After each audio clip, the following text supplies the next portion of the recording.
Hi everyone, and welcome to our review panel for our 5th Create a Mario Party Board contest. It has been a minute, it's been a while, I think about 2 years since the last one we did, and I think we are very, very excited for this particular contest. We got a lot of submissions, and when I say we, I am talking about myself, SuperZambezi, or Michael, along with my other judge. Me, Michael Rudolph, aka SpiderStaryu. Wow, it's been a long time, guys. Hello, I am SpiderStaryu. I am a longtime member of the Mario Party Legacy community that's been around for a long time, more than 10 years, I think. Yeah. And yeah, I've been here for a long time. And also, I've been a previous judge for this Create a Mario Party Board contest. So I am very excited to see the boards y'all submitted and give you guys some feedback. Yeah, and for those that are unfamiliar, making your own custom Mario Party 1, 2, and 3 boards is absolutely a real thing.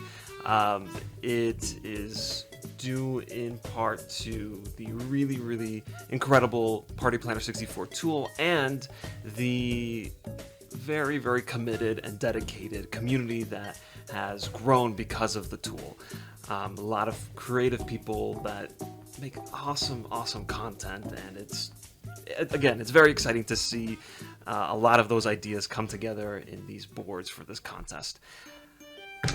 So, as for this particular contest, we have 14 boards submitted. That is the most we've ever had in a contest. And Wait, can you say that number again? How many? 14? 14? Oh my gosh, that's the most we've ever had. That's crazy. For this contest, our theme was time. It's a time-based theme. That means that you can do a variety of things with that.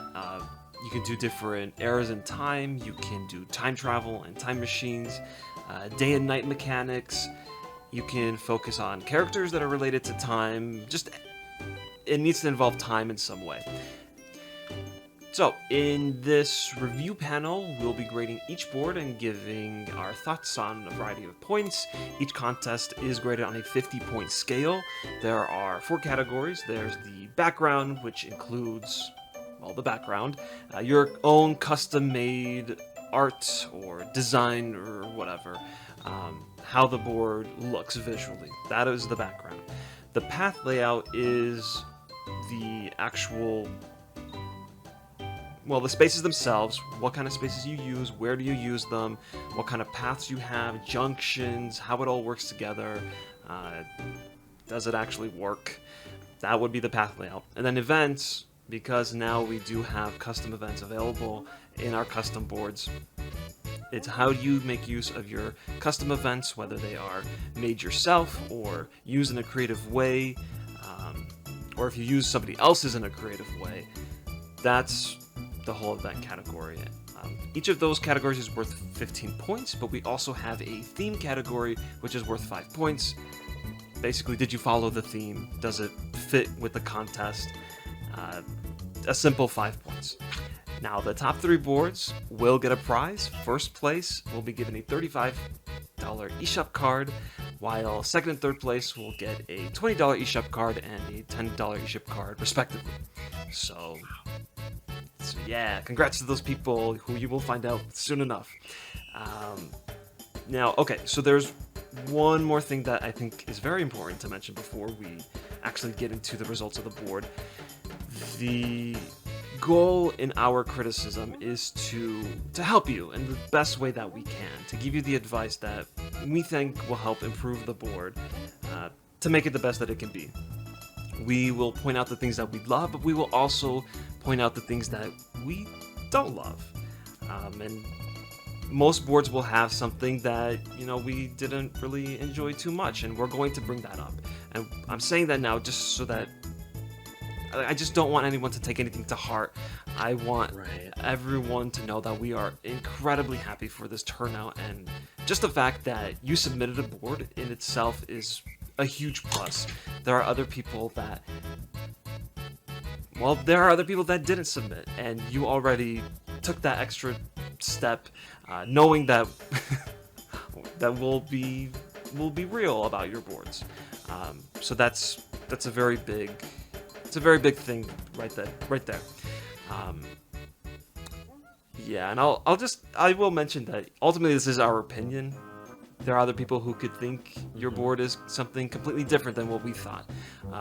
We are not the higher authority on Mario Party boards, right?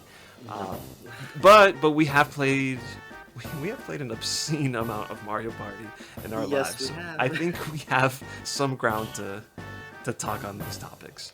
Yeah, ultimately we're just trying to help everyone out to give our opinion, because we know everyone has their own opinion, but we played so much Mario Party. We know what we like. We know what we like. We know what other people tend to like. So we know what will usually go in your favor to where people will want to play your board. Like, is your board replayable? Are people going to try your board and want to play it again with their friends? Things like that. So we're just trying to help. No shittiness, nothing like that. It's just to help. And ultimately, it's a contest. So someone has to be on top, someone has to be on the bottom. That's how it is with anything. The fact that you submitted, though, is awesome, and that's what matters the most. Absolutely. I think now that we've covered our bases, I think we Yes. can. We've saved our behinds from any future fire. Yes, we did. I think we can get into the results. So the way we'll do this is that we will go over the boards in order of submission. So the first board is the first one received, the last board is the last one we received. And we will go ahead and start with our first board. Our first board is Radical Space Typhoon. This was created by White Orbison, and the general idea here is that this is a huge time rift that can send people back in time or speed you into the future. There's a giant pyramid that does some stuff, and yeah. The background was an original painting created by White Orbison, using over 100 different shades of blues and purples. Just a neat little fact. I think that's pretty impressive. Let's get into this board. So we'll break it down using the point system that we have. So we'll start with the background. What do we think of the background? Yeah, why don't we start with the background? The background, that little comment you made about the 100 shades of blue and purple. Yeah. That's amazing. Look, anytime any one of you people who submit, anytime any of you guys can do these original things, like, it matters so much. Like, it really shows the effort to us. It really shows the creativity. It's just so awesome to see. Like, this background is great. This is great. And also, more importantly, it looks good in the game. Yes. You see, something very important when we make these boards is that it has to look good in the game. Like, it may look good from afar, but does it look good in the game? In the game, it looked great. So I was really happy about the background, personally. How about you, SC? Were you happy about the background? I was happy about the background. Wow. So just some general thoughts on how my brain works with custom boards. The more it looks like an authentic Mario Party 3 or 2 or 1 board, the more I'm like, oh my gosh, this is going to be such a good board. And what's really cool is when you have a board like this where that's not my first reaction. That doesn't really follow the Mario Party 3 style, but it still looks really good.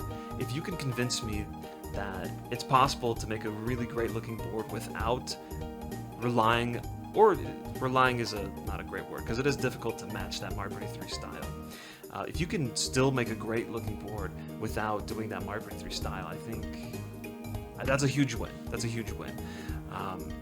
I also like that because it's like this time rift, everything looks kind of blurry, unfocused. Not blurry, but more. Look at the path layout. It's kind not of like a whirl, like a whirlpool. Yeah, it's like a black hole, like sucking you in. Yeah, well, that's the thing I was kinda. gonna say with the path layout, is that it looks like it's kind of being distorted a little bit. It's not solid. It fits that theme. So yeah, I think that's really good for that. We ended up giving the background a 12 out of 15. So good stuff. For Good stuff. the path layout, we gave it a 13 out of 15. Do you want to maybe jump into why? Path layout? Well, okay, yeah, I can absolutely jump into the why. Look, the path layout is great. The path is laid out very clearly. You know, there's lots of things happening around the path layout where we see little things along the way. The most importantly, space distribution. Space distribution is really good on this stage. You know, you got a even mix of item spaces, blue spaces. You don't have too many red spaces. You know, like everything just is like the right amount of everything. You know, and it looks really good, right? Like, and it's very clear. The arrows help. That stuff matters a lot because, look, when we're playing the game, I don't want to have to lower your game real quick and then like go look at the map and be like, okay, where am I gonna go? Right. Where am I going? Like, we don't want that. We want to just know, okay, the map should tell us, for example, where we're gonna go, and it's very clear, and that's what's awesome about it. That's just very clear. That's why we gave that score. Yeah, and I think there's a loop at the start where you can loop item. Not too abusable. I mean, you can go in that loop, but you're dealing with a battle, you're dealing with a game guy. It's, you know, it's 10 spaces, so it's around 10 spaces, so it can take some time. So I think that's fine. I like the skeleton key doors. I like that there's this one central path that gives you an option to either go back up or go back down. It actually makes me want to have a skeleton key a little bit more than your average Mario Party 3 board. The one thing that I would say might be a bit of an issue is that, and this kind of goes into the events too, is that the boo section could be a little bit abused with the chance time spaces, specifically because there are 3 warp spaces before boo, so you can try to go to chance time, miss it, go to the warp, and go back to the start, and keep trying to land on chance time, which is just terrible. Yeah, It's not that's terrible, but it can be. It's always scary when you give people more options to land on chance time. Chance time should exist, but it shouldn't be easily accessible. Yes, especially some people. Some people can make good use of chance time, so you got to be careful with chance time. Especially chance time. Yeah, chance time should be, you know, 1 at the end, and then maybe behind key gates, so that's like it gives you a reason to buy those keys to, like, you know, reach that chance time. Yeah, not so easily accessible. We gotta always be careful about that. You know. Right. For the events, we gave that an 11 out of 15.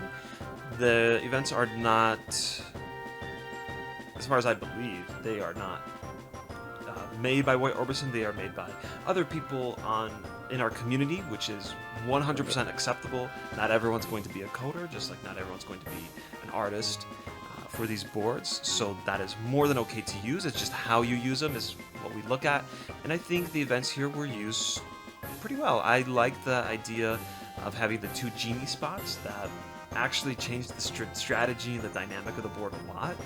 It kind of took me off guard a little bit, but there was a decent amount of star moving that happened in our match. Yeah, so when we judge these boards, guys, one thing we do is that we play the boards together, right? So we can give you guys a solid opinion. We got to try it out. We can try it for ourselves, right? We're gonna be just like the other people in the community. We're gonna try it out and be like, let's see how this is. So the genie thing was a really cool thing. Really cool. I love passing events. I love it. Item shops, booze, whatever. I think the passing events are cool. Well, hold on. I think it's really cool. You know, the genie thing was an awesome idea, and just to have that little power so easily accessible. Well, not you know what I mean, like easily accessible, where it's like I don't have to buy a lucky lamp. I could just pass it and pay, and then bam, that star's going away. That's really cool. Really cool. I really like that this was included. And I will just say that there's a happening space when you land in front of the pyramid that gives everyone else coins except you. And I like that. Staryu landed on it, and everyone got coins, and it just made everyone happy, including the computers. They told me.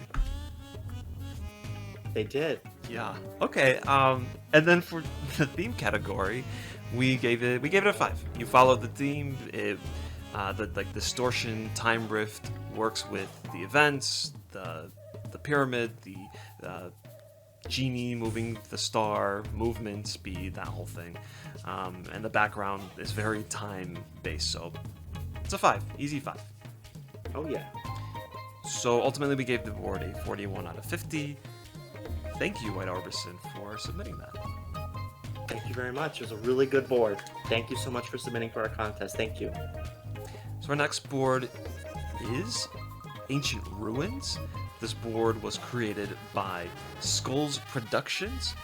The general idea here is that you are visiting the ancient ruins of, it's not a specific place, but something that looks like Rome or Greece or whatever. You might not see this on first glance because it's not completely apparent on the board, but the idea is that you start in the bottom right corner where everything is ruined and decrepit and whatever, and you walk through this door into the past where everything is revitalized. That's the idea of the board.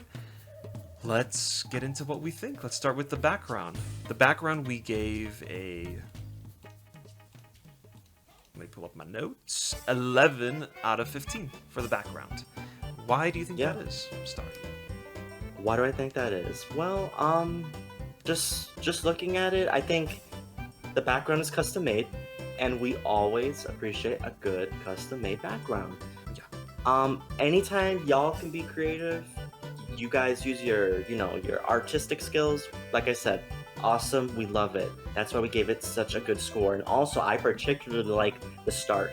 I think it's so cool. I've never even thought of that. Like, that is such an awesome idea to like start like at this like little podium kind of.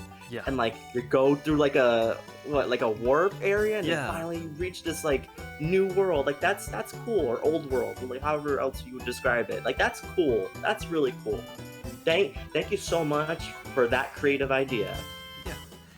And this is more of like just a personal, I wish it was like this, but it doesn't make it worse suggestion.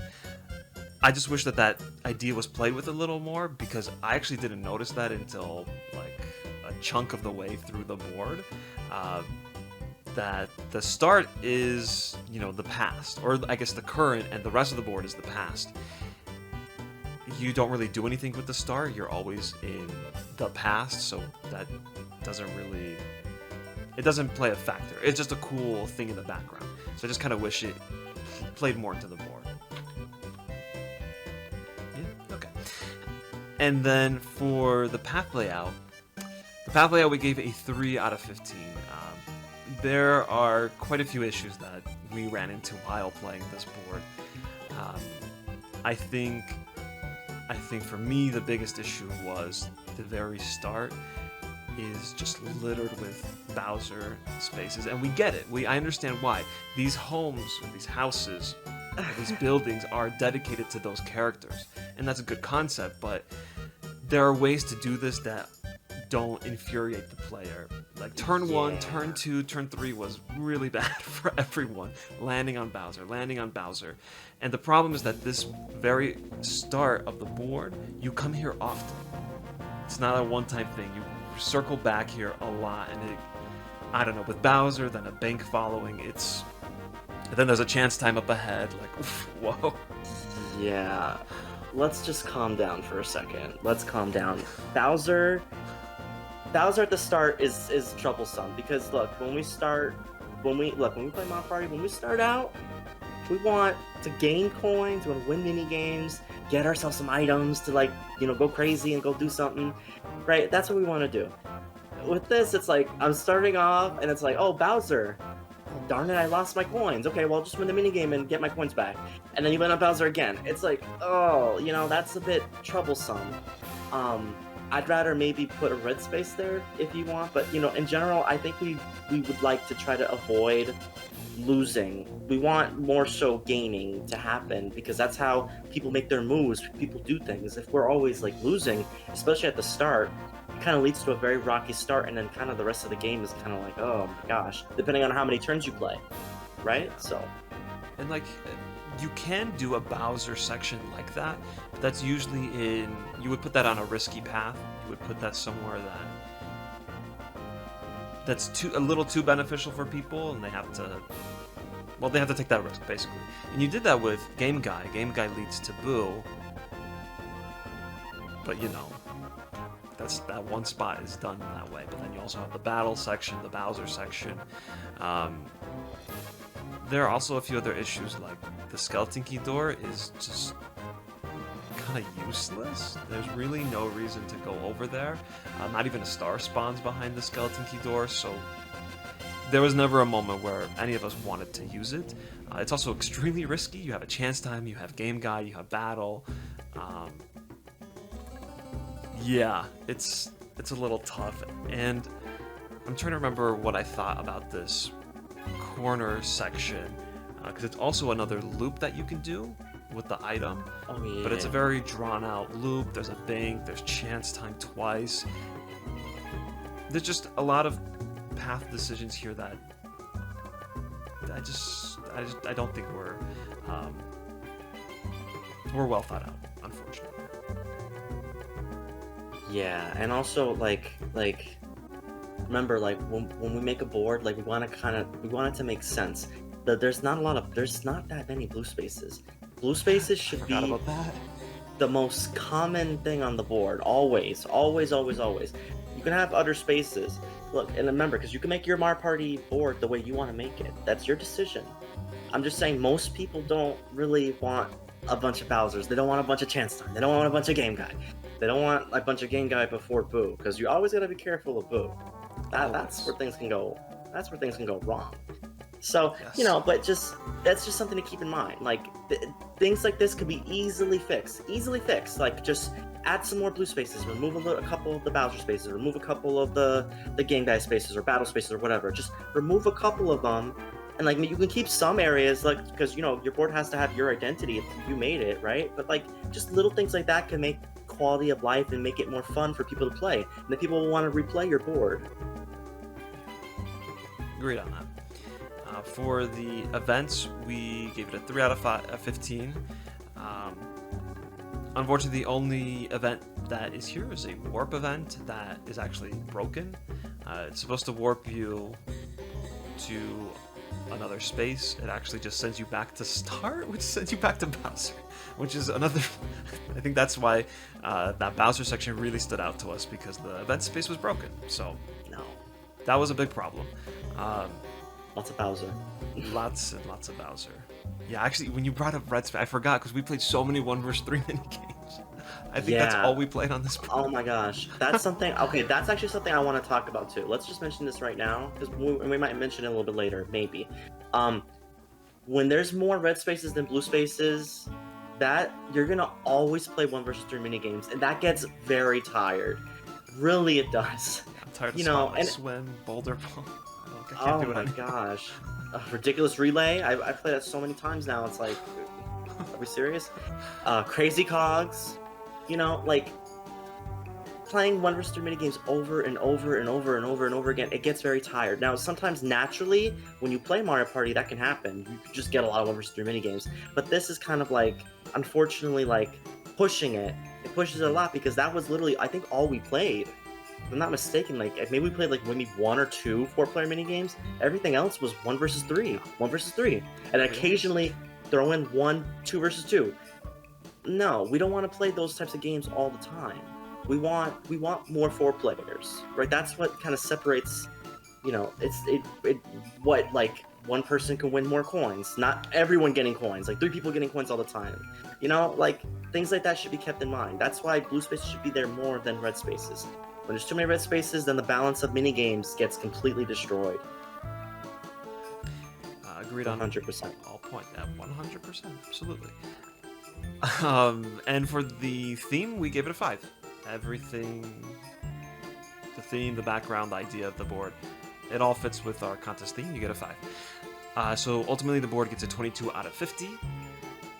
Thank you, Skulls Productions, for sending that in. Okay, let's move on to our next board. This one is called Forget Me Not Frontier. This one was created by Bree911. This board is very unique. It is based all on Wacky Watches. At the start of the game, everyone gets 2 Wacky Watches, and chaos ensues from there. It actually wasn't too chaotic when we played. It was just more strategic. Everyone has the option to extend the game if they need to. If you're in the lead, suddenly you do not want to extend the game. Yeah. If you're losing, you are going to keep pushing to give yourself more chances. It's a very interesting concept. A lot of the events revolve around that. We'll get into it. Other things to note, the board was designed and created by Bree911. It's interesting because the board's visuals are actually an original Mario Kart Wii custom track designed to look like a Mario Party 3 board. It's a very interesting way to go about making this board, and we congratulate you for that. Oh yeah, we love that. We'd love to see people use creative ways to make boards. Absolutely. Right? One of the winners of the previous contest was someone who made a board, like literally, like crafted all the paper and everything. His name is Mr. Star, I believe, with that casino board. That was awesome. Like, we love to see people do this type of stuff. Absolutely. So why don't we get into the grading here. For the background, we gave it a 13 out of 15.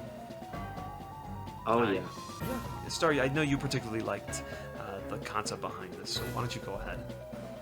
Yeah, look, this background, everything about it just gives me life. I love it so much. Seeing how this person created the board in such a unique way, using Mario Kart Wii, the way people make Mario Kart Wii tracks. That's crazy, because this may be a Mario Kart Wii track, but this looks like a perfect Mario Party board just the same. Isn't that crazy? We could make a track for a different game, and it translates so perfectly well to Mario Party.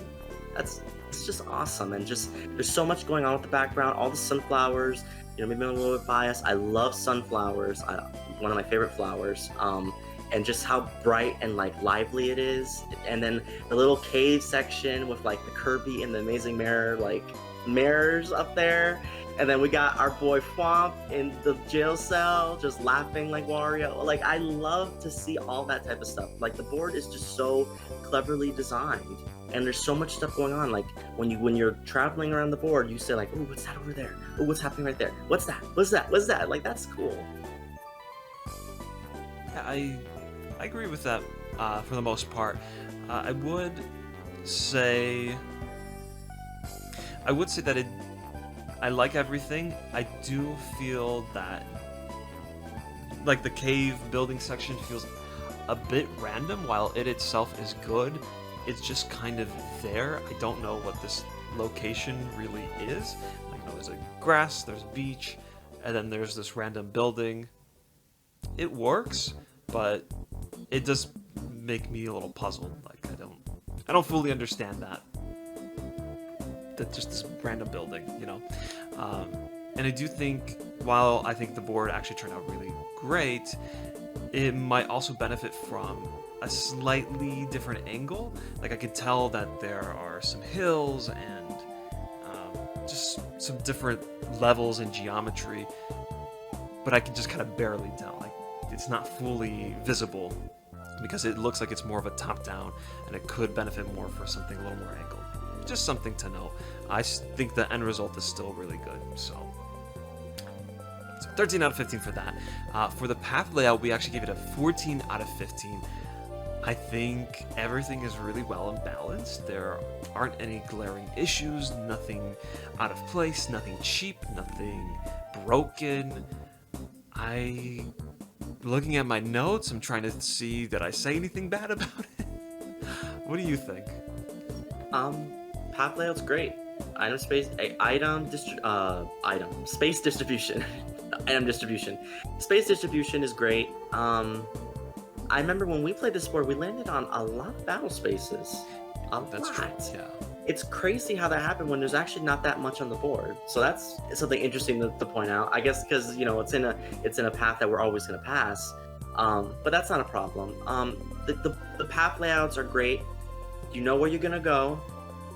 and the space distribution is good. So like those are the things we look for, and it fits also with the wacky watches. That like I feel like the way you travel the board, like with the item shops, for example, like in the last turn you can't visit the item shop. Like those little things, like keeping in mind, like okay, so maybe I should do the wacky watch now. Like everything just kind of like adds together to like make sense. Yeah. And that's what I loved about it, the path layout.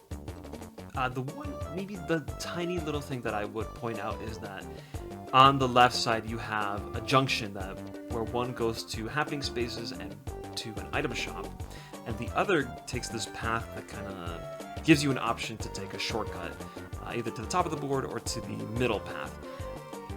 That junction, one is blocked by a bank space, the other one has the item and happening. I think the only time anyone ever went up the bank space route is if there was a star up there. Really, that's it.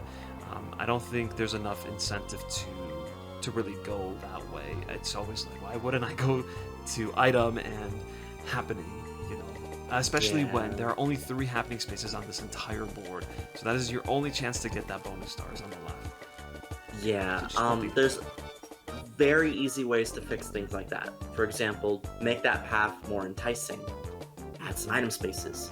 Things like that. Like, okay, so if I can't go to the item shop, maybe I can go right and potentially get an item on an item space. Adding maybe 1 or 2 there would definitely liven the path up, I personally think. So doing little things like that, we always gotta make sure that when we do these junctions and paths that like it makes sense to travel in a direction. As we said for some of the previous boards, like there's a key door and there's nothing behind it. Well, why am I gonna really want to go there, right? But for this board, like for example, for the key doors, there's a reason. You can visit Boo. Or on the left side, a star appears there, right? There's absolutely reason to use keys and go there. So, Agreed. there you go. Yeah. So I think we really probably should have started with the event category, because that's the main gimmick here, and it's such a powerful one. We gave it a 14 out of 15. Again, everyone starts with 2 wacky watches at the start of the game. You have a tent at the bottom, which sells you additional wacky watches in case you want more. There is a limit, though, so the game cannot go forever. Granted, Bree911 suggests playing with 10 turns from the start because it will become a very, very long game if you don't. The happening spaces on the left side of the board will give you either a plunder chest or a barter box, which is really good, actually. There were a lot of instances in this game where a plunder chest was in play, but because everyone had so many wacky watches, some of your other items were kind of protected a little bit. Just an interesting twist on that, because plunder chests can be so overpowered in Mario Party 3. And the way the event worked also, like see guys, when you guys do the events, like do those little like dialogue, because like the dialogue was funny. It's like, "Arr, get the booty" or something like that. Like get the booty, and it was like a chest. Like that's so cool. Like I love to see things like that. We love like little funny moments here and there. So of course, yeah. There's also one other event, a passing event, the incinerator on the right side of the board. If you pass this, you will lose all your items. So if you are not a fan of the wacky watch, you don't want your wacky watches anymore, you can go there. It also serves as a shortcut, so if you do have a few items that you don't really care for, maybe you just got filled up on skeleton keys that you're ready to toss in the trash, you could take this route and bypass that whole outer path. Granted, the outer path has an item shop, so only one person in our playthrough went up there, and that was by accident. Yeah, So, the goal accident. Most people are probably not going to do that, but like he said, if maybe if you have a bunch of skeleton keys, or maybe if you have a bunch of warp blocks, you're like, I don't want all this. Yeah. It makes sense to do it. But yeah, I just want to quickly say the wacky watches, that whole idea, I think it's very important to do the 10 turns, because I feel like it would kind of be pointless if you did like a 50 turn game, then you had more wacky watches. It's like we're going to be holding 2 wacky watches the whole game? Yeah, doing 10 turns makes a lot of sense, and I think in our playthrough we did like a oh my gosh, we did like a 30 turn game, a little bit over 30 turns. Yeah. So we started with 10 and it jumped to 30. I think 33. So that's how many Wacky Watches were 33, like yeah, something like that. That's how many Wacky Watches were used. And we're in a constant state of last 5 turns. I think that's the cool thing about this board. It's able to preserve the last 5 turns over and over and over. Like we're always gonna do it. Like Bowser's gonna come, he's gonna take 10 coins from someone, or Toad's gonna come, he's gonna give 10 coins to someone. You know, like that's cool. We're always gonna, if we land on the same space as each other, we're gonna duel. All that is so cool, right? So the Wacky Watch idea, I think, worked really well. Like in a constant state of last 5 turns, it's interesting. Yeah, and you also, not a lot of people might be aware of this, but depending on the time of the game, different events or passing events have sudden changes. So if you go to Boo and you steal coins from someone, the coin amount is going to be a little bit different than if it was the start of the game. Correct? Yes, correct. Looking for feedback? Yes, okay. Then there is also, if you land on a battle space, it's more likely you'll be battling for a lot more coins. If it's the start of the game, it often goes to 0. There is no battle. So that's a big thing. And like you said, it's 6 coins on every space. And it's dueling every time. Yeah, so I think that this whole board was a blast to play. I will note that we played, and this is the only board we did it like this, we played this board with all human players, because if there were computers with Wacky Watches, using them haphazardly, I don't think that would be very fun. Buying them, using them, like, I don't think it's recommended to play with any computers. So yeah, we did not do it that way. Do it with your friends. Yeah, absolutely. Or find people. A lot of people online. A lot of people love playing Mario Party online. So be aware. There's a net play server for that. Absolutely. Anything else we should mention? We gave the time category a 5. Yes. I think the background doesn't really play with time at all, really, but the concept of the Wacky Watch being so important, I think, makes up for it completely. The Wacky Watch is the time item, and you focus your entire board on it, you get the 5 points. So, 100%. In total, we gave the board a 46 out of 50. Wow. Thank you so much, Bree911, for submitting your board. Thank you. We had a lot of fun playing this board. It was so cool. This is absolutely a board I would replay. Like, it was that much fun. It was cool. I liked it. Okay, our next board is Memory Loop. This was created by T-Rexatron 9000. The general idea here is that you are in the realm of time and space. Mario and the gang end up on a giant clock, with each hour being very familiar. If you look at the board, you'll notice that all 10... Is it 10 or 12? Okay, there's 12, like a real clock. So 10 of the 12 hours on the clock represent a different Mario Party. Each one comes with a happening space that relates to that Mario Party. That is the general idea. Let's get into what we thought of the board. So for the background, we gave it a 7 out of 10. Staryu, why do you think that is? Why did we give it a 7 out of 10? Yeah. Well, look, 7 out of 15, right? So I don't know why 10 came out. Yeah. You said 10. I was like, 10? Okay, but I don't know. Maybe I said it. I don't know. 7 out of 15. That's like average, you know. Yeah, I felt like the clock design was a cool idea. It was a really cool idea, but the one thing I will say is that like the assets are not originally made. The assets are all ripped from a different Mario Party, which, look, we can rip assets, that's fine. It's just the way it's used, it just feels more like plop, take this, plop, take this, plop. But what would have made it maybe a little bit better is maybe, you know, maybe adding a little bit of a glow effect to each design so that it kind of looked more like it was ripped out of something rather than just taken directly and like just plopped there. Mm-hmm. I don't know. To me, it just looks kind of like it could be better, right? I want to make it clear, it's not bad. It's just it could be better. We could do more with this clock, right? We can make a fancier clock, okay? We absolutely could. Yeah. I will say that I really, really love the idea of revisiting all the Mario Party games like this, a little section for each one, especially on a clock. It's a clever idea, I like that. But I agree with a lot of what you said. A lot of I do have some issues with this board. A lot of them stem from the path layout. So I think... Do you want to just jump into there? Get into the path layout? So we gave the path layout a 7 out of 15. Yeah, my initial first impressions were that, oh my gosh, there is one giant outer path.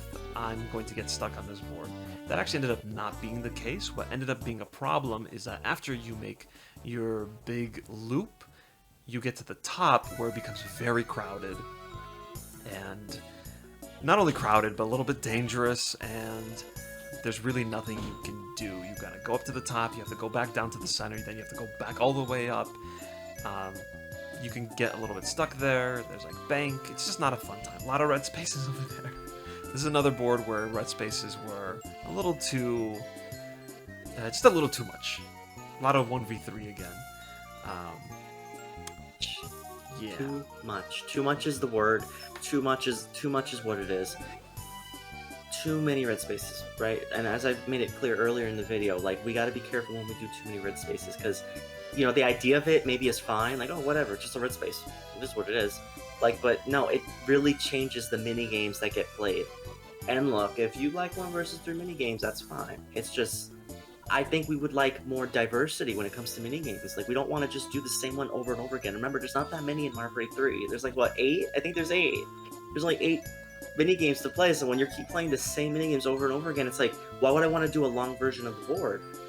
That has to be kept in mind. Like, usually when people play Mario Party, they do like 20 turns, 25, 30, something like that. If you're playing the same mini games over and over again, it's like, oh, are we serious? Like, can we get something new? So I just feel like it's something important to be kept in mind, that we should try to avoid a lot of red spaces. Let's always have the majority being blue spaces, and then of course let's sprinkle a little bit of red spaces throughout the board. Yeah, just a little bit, but let's not do where it's like blue and red are like this, like they're fighting for the most. No, we don't want that. I will say that the path layout, I like that there's an outline for it. There aren't really arrows to guide players to know where the junctions are or what direction the board goes. I will say that because it's a clock, you can kind of guess that it goes clockwise, so that helps. But please try to use arrows. Please try to use arrows at junctions. Just try to help the player as much as possible, I would say. For events, we gave it a 9 out of 15. I really love the idea that each happening space is at a different Mario Party, and it's always a trivia quiz. Great idea. It's a great idea. I noticed that when you play...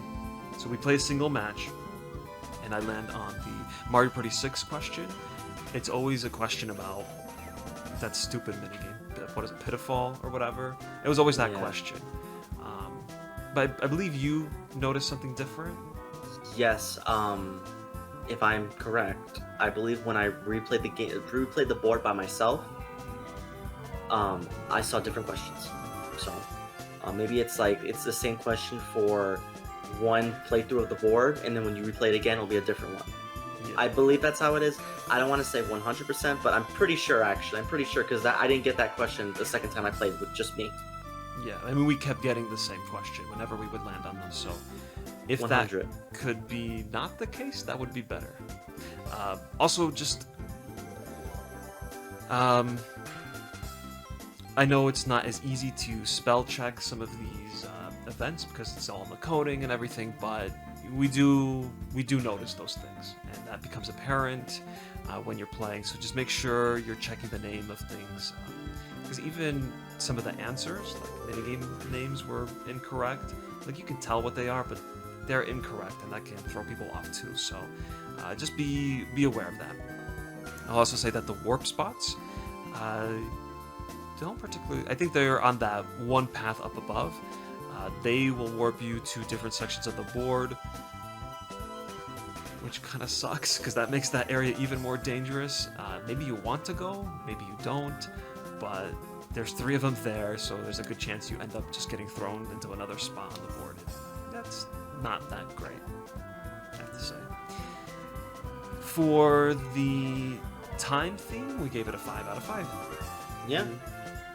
You made a clock. You did it. You made a clock. You're gonna get a 5 out of 5. You make a clock, you get a 5 out of 5. That's it. Yeah, that's exactly how it works. So perfect. The board overall, we gave it a 28 out of 50. Thank you, T-Roxatron, for submitting your board. Thank you. Okay, let's move on to the next board. Now, this is interesting. This is Luigi's Clock Madness. This was created by A-Crush14, and this is a Mario Party 1 board, which is a very dangerous thing to do. At least when I'm a judge, because I don't really like Mario Party 1. So, you have to do a lot of convincing on your board to get me to enjoy it. We'll get into more of that. Before we do so, we'll talk a little bit about it. From the description, this board has a theme of time, and this board was made because there's not a lot of love for Mario Party 1, which is true, but for good reason. The board is inspired a lot by the level Tic-Star-Clock from Super Mario 64. The platforming... Here, let me just read the description. I'll stop trying to paraphrase. You made a great description, A-Crush. Well, let's just read it. Luigi's Clock Madness is highly inspired by the level Tic-Tac-Clock, where platforming up the clock was hard and falling was always constant. A-Crush14, decided to get the movement speed of falling, since you go to top to bottom in a matter of seconds, and decided to make a board about movement and constant warping to multiple spaces across the board. Cool. There's a lot more for the description, but we'll be getting into that in our own analysis. So, let's start with the background. The background we gave a 10 out of 15. SpiderStaryu, why did we give it a 10 out of 15? We gave it a 10 out of 15 because it was really good. It was just straight up good. And you know, this is what we're talking about with layout, the path layout. Well, we're gonna get into path layout, but like the path layout looking good, like, you know, the design of that, the background being good, the music being fitting. You know, we love to see all of that. Which, you know, that's the one thing I don't think we really talked about the music that much in some of these boards. Oh yeah. You know, I really wish we talked a little bit more about that. But you know, music, the atmosphere of the board really, you know, can make or break, you know, the feeling of it. Because look, if we have like a clock, for example, are we gonna have Peach's birthday cake playing? No, this ain't no birthday cake. This is a clock. This is a clock. We're gonna have a clocks playing, clock music or whatever. Just intensity or whatever. The background is really good. Luigi's everywhere. He's present. All right. He has his special poltergust clock 1000. Clock 1000. To you know, use his clock to make sure everyone follows the time or whatever the case might be. You know, it's good. I like it a lot. When I saw the Luigi holding clocks, like he has like a scared face. He's like holding clocks. I love that. That's so cool. I'll add that I think the background and the path layout, they look really good in the Mario Party 1 style. There's just something about it that works. That looks like something that could fit in a Mario Party 1 board. Maybe not so much because there's so much like official art in use, and the official art has different art styles. That can be a bit jarring, but I think for the purpose of this board, it works. So I'll give it that. I like the background, is what I'm saying. For the path layout, we gave it a 10 out of 15. I really, really appreciate all the arrows and the guidance that you get in the board. Here's the thing you have to remember when we play these custom boards. It's very telling when we have to have a version of the board, a screenshot of the board on a separate computer monitor that shows the connections in Party Planner. If we need that, then that probably says you need to help your player more on your board without this extra assistance. This time, I don't think we had to do that. All the arrows here helped us when we needed it, and it's a big plus. big plus. Yeah, the path layouts are great. Space distribution is great. It's just one thing I will say is that there's lots of mushroom spaces on this board, so you can be zooming around. We love to see that. Lots of happening spaces, which we'll get into the happening spaces, right? But it's good to have lots of them. Only thing I will say is maybe a couple more single player mini games.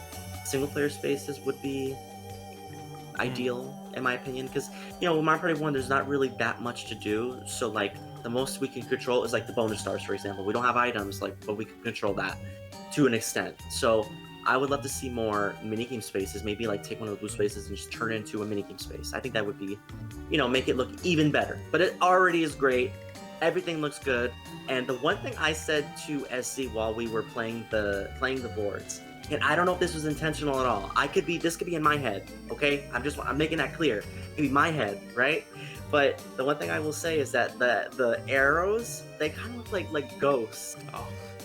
Oh my gosh, that could be totally just me, but I thought that was so cool. I mean that in a positive way, like little ghosts, ghostly arrows, like just, what's the word? Like kind of like, oh, like quivering around, like, you know what I mean? Like that's not quivering. Cool. Oh, well, I'm saying what it is. Really, I feel like that was, I don't know if that was intentional at all, but I really think like that really is just cool, and like even if it wasn't intentional, that's awesome. Like it looks like that. Like it just fits the Luigi theme. Luigi, he's all about ghosts. Well, he doesn't like ghosts, but he's all about it. He's catching those ghosts. So I just thought it was cool that arrows were like that. Those little things give your board so much personality. So that's what I'm saying. Like props to you for doing that. That's cool. Yeah. I'll also add that I really like the central clock location. It's a great place to go to jump to a different part of the board. If you're at start and you go up there, you can go to the left, you can go up, you can go to the right. It's really good. And when you are on this outer path, the very big one that surrounds the board, there's one. I guess there's only one, but there is a junction up at the top to return to the clock if you need to take a bigger shortcut. I think that's good. Now, and I think this is a good transition into the events. It's tough for me to judge Mario Party 1 boards because I don't know how much is it the custom board, or is it just the fact that I think Mario Party 1 is a hot pile of garbage in many aspects. While playing this board, like, stuff was happening, but also stuff wasn't happening. At times it could be pretty boring. But again, I don't think that's the custom board, I think that's just Mario Party 1. Like, I have a turn, I roll, nothing happens. Or everyone rolls, nothing happens, and we just move on. I don't know. I think we should move on to the events, because this is where this will come in. So events, we gave it an 8 out of 10, 15 out of 15, 8 out of 15. And yeah, I think the warping is interesting because there's different types of warps. It's not just warp to a random spot. You can also have an opponent warp to you, which is an interesting concept. I kind of wish that there was more indication of what each warp is going to do. It's really nice that there are junctions where you can pick whether I want to land on a happening space or on a blue space or something else. It's good for the happening star. It's just that there were many times where I would just keep getting warped to the same spot because I just didn't know what a happening space would do. It's a little too hard to keep track of every single happening space and what it does. So maybe some kind of indication on the actual board, maybe some kind of a blue arrow that points this way, like you're gonna end up getting warped here, or a blue circle, which means someone will come here. I don't know. Some more indication to help with that because there are a lot of happening spaces, which is good. But yeah, let's get some of your thoughts. I've gone for a little too long here. Yeah. Well, I don't know. I didn't really mind the happening spaces that much. I thought that the happening spaces around the board, were fit the theme of, this is a clock.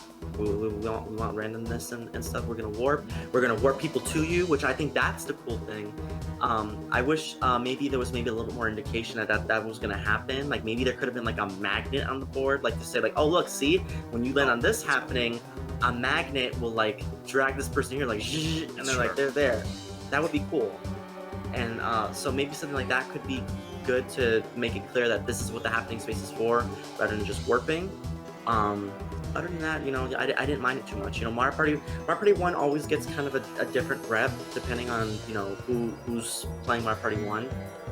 Everyone has different opinions about it, so always some people may just be more like Mario Party 1 negative. Well, some people have different opinions about Mario Party 1 where it's I'm just saying it's they like it a lot, so Those people exist? yeah, there's some people. Oh, that's odd. Okay, but I believe you. Wow. Yeah, you find them. Maybe the person who made the board. Aw. I can't keep continuing when you say that. All right, you're right. Yeah, I think. Oh, I can say one more thing.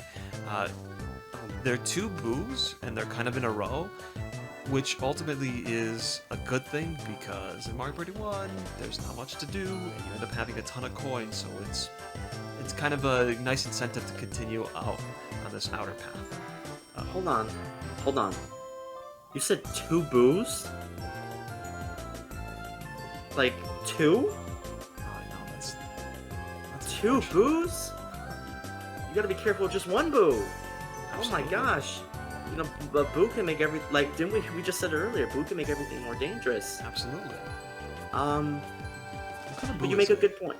Is it a standard boo, or is it a pink boo, maybe a dark boo? I don't see. I think it's a normal boo. Okay. Yeah, let's try to stay away from boos if possible. Okay. No, I will say that, being serious, not being like playful, but being serious, that's good. We want to spend our coins on something on Mario Party 1. Mario Party 1, we don't really get to spend our coins on anything most of the time because there's no items. There's nothing like that. Like no one has made something where you can have items or anything like that. So that's really cool that you have more boos, right? Because we want to spend it on something, and then computers have some sort of brain. At least if you're playing with computers, they'll know okay, I can steal from this person. So it makes it more interesting and fresh, in my opinion. On the flip side, we had a lot of Bowser events because the computers would keep landing on them. I don't think the Bowser spaces are an issue. I actually think that Bowser on that central loop is good because that means you never have to go to him if you don't want to. If you want to take a shortcut, you can. I actually like that wire shortcut too, from the right side of the board to the middle. That's also a dangerous one, but I like having those options. So, good. That's all good. For the time theme, we gave it a 5 out of 5. Yeah, you did it. You did the time. Congrats. It's a clock. You get 5. Like, just take your 5 and go. Take I'm just your kidding. 5 No, and go, yeah. you follow the theme, so you get 5. So we gave this board a 33 out of 50. Thank you to 8Crush14 for submitting that board. Alright, let's move on to the next one. This one is Mornight by Bryank821. The description is pretty light, and the board is pretty self-explanatory. It's an island where it's day and night at the same time. So good things happen on the day, and bad things happen at night. Pretty simple, nothing too complicated there. Let's get into our ranking of this board. For the background, we ultimately decided on a 2 out of 15. SpiderStaryu, why did we come up with this scoring? Well, this is why we came up with this scoring. So it's a bit unfortunate. It's a bit of an unfortunate score, I know. But the background is just, it's just not enough. All we can do is what we can do. Like we all have different sets of knowledge or skills on when it comes to making boards, right?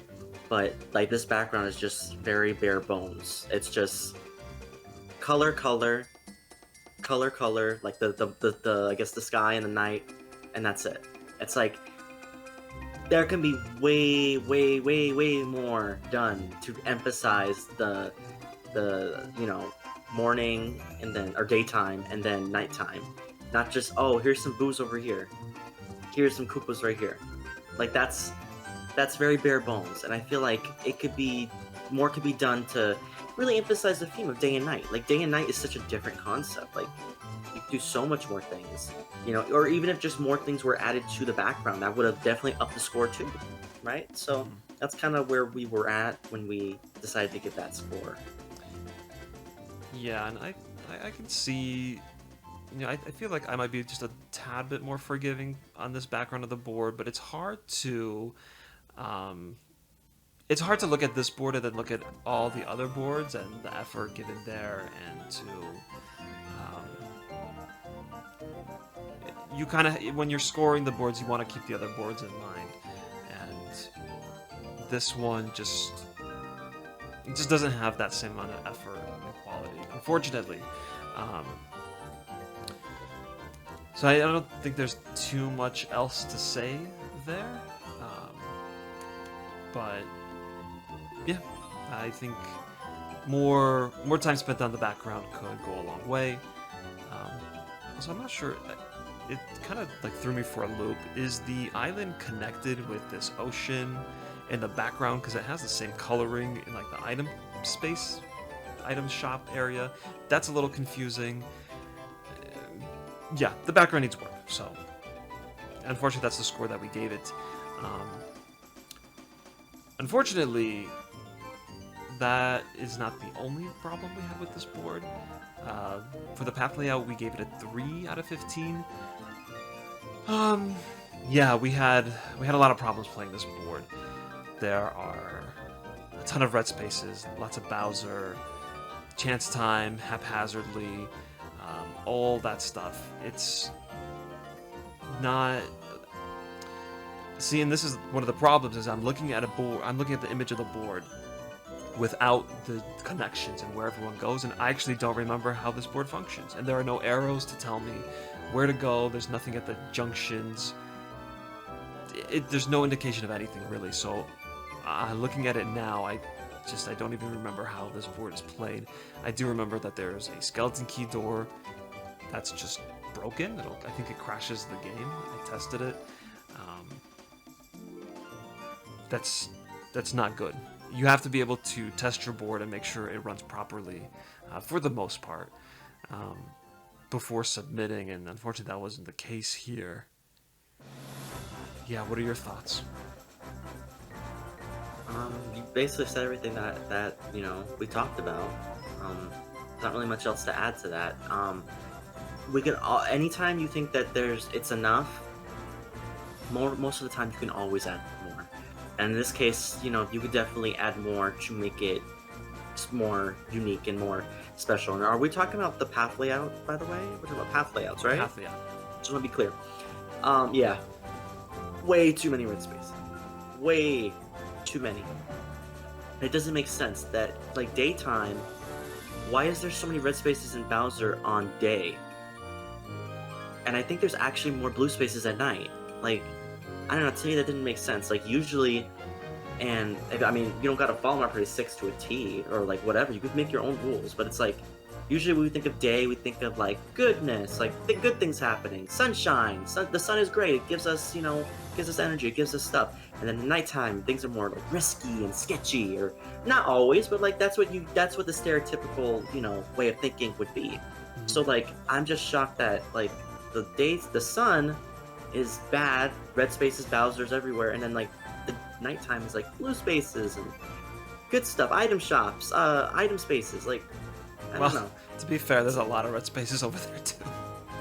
It's just kind of bad. It's like two bad sides. One's less bad than the other. Yeah. That's...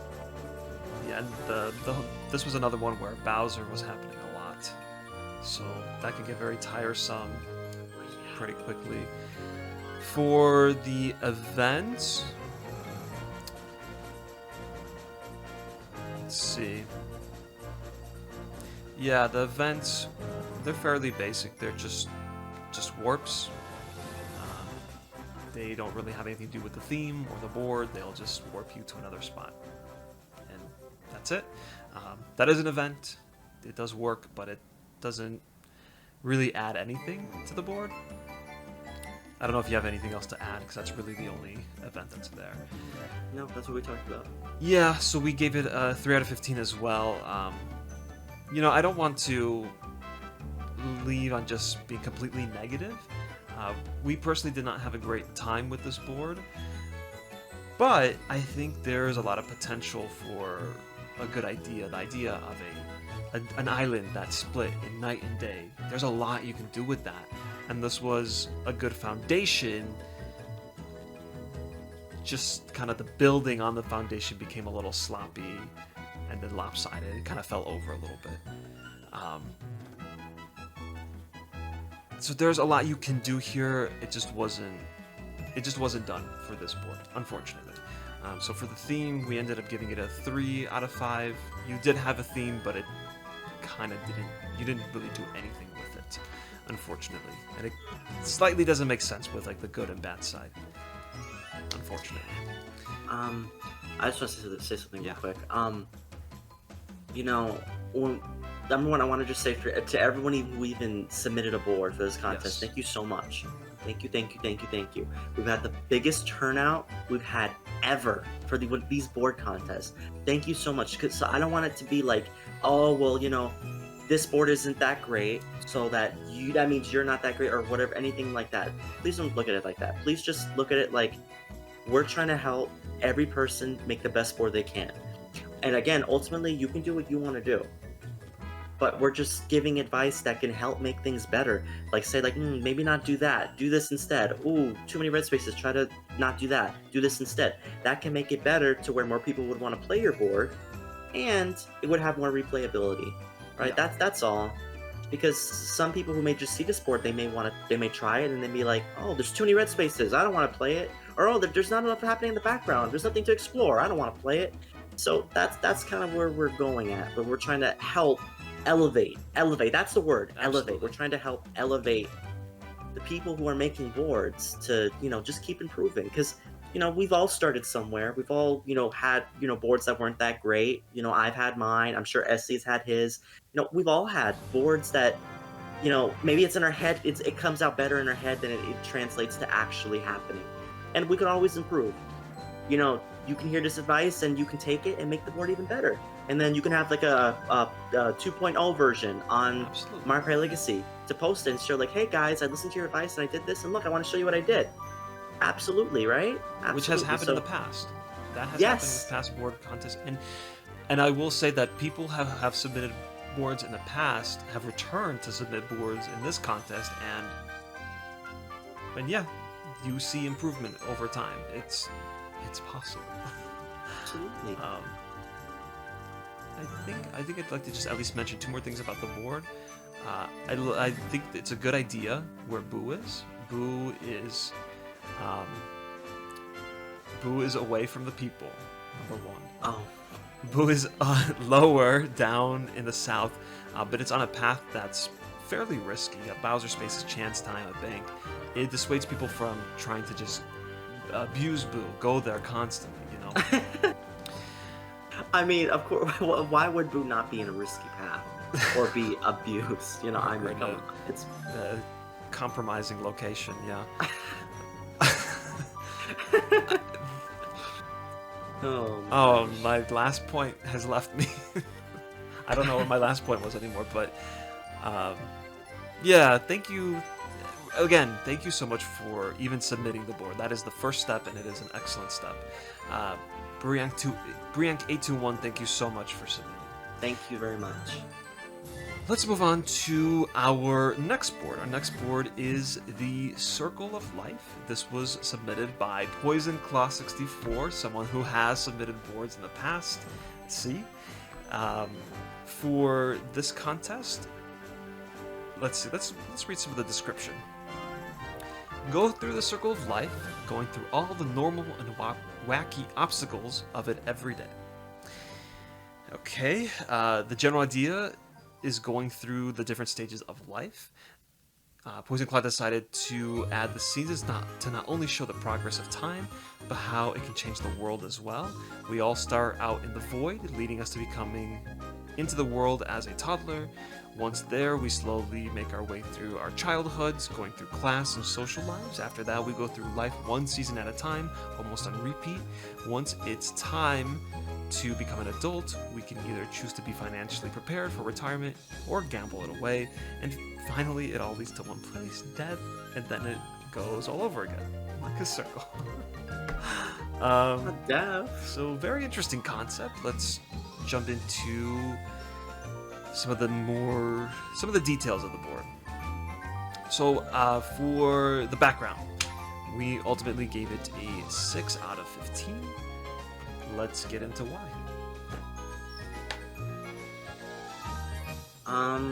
Yeah, let's start with the background.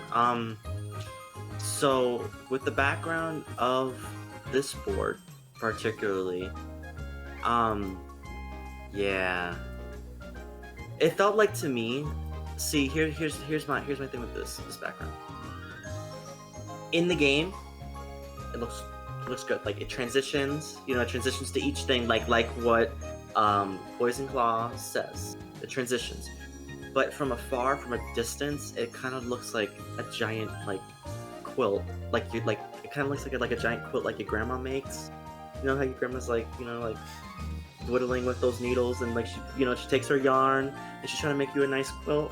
I mean, it looks like a nice quilt, but we don't want the background to be a quilt. We want the background to be a background. We want to feel like we entered this one area, this one world. We're in it. We're on the board. We're playing on the board. Well, this felt more like it just, like I said, a quilt. And I don't mean that in a terrible way, but I mean that it could be better, right? The background's good. In the game, like I said, it's good. It transitions good, but we don't want quilts. It's not winter yet. It's still summer. So yeah, that's kind of where I'm at with the background personally. SC, what do you think? I'm kind of curious. Yeah, I would agree with all that. I think it can be fairly jarring when you have a lot of, I think it's placed well, but for me it can be a bit noticeable when you have basically a background and then just a bunch of visual art kind of just plop, plop, plop, plop. It can be done well, and I think in some areas here it is, but not all.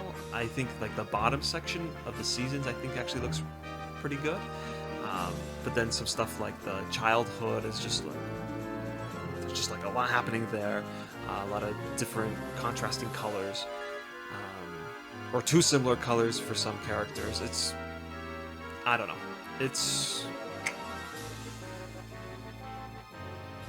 Yeah, I think your quilt comment was pretty spot on too. So those are my thoughts on the background.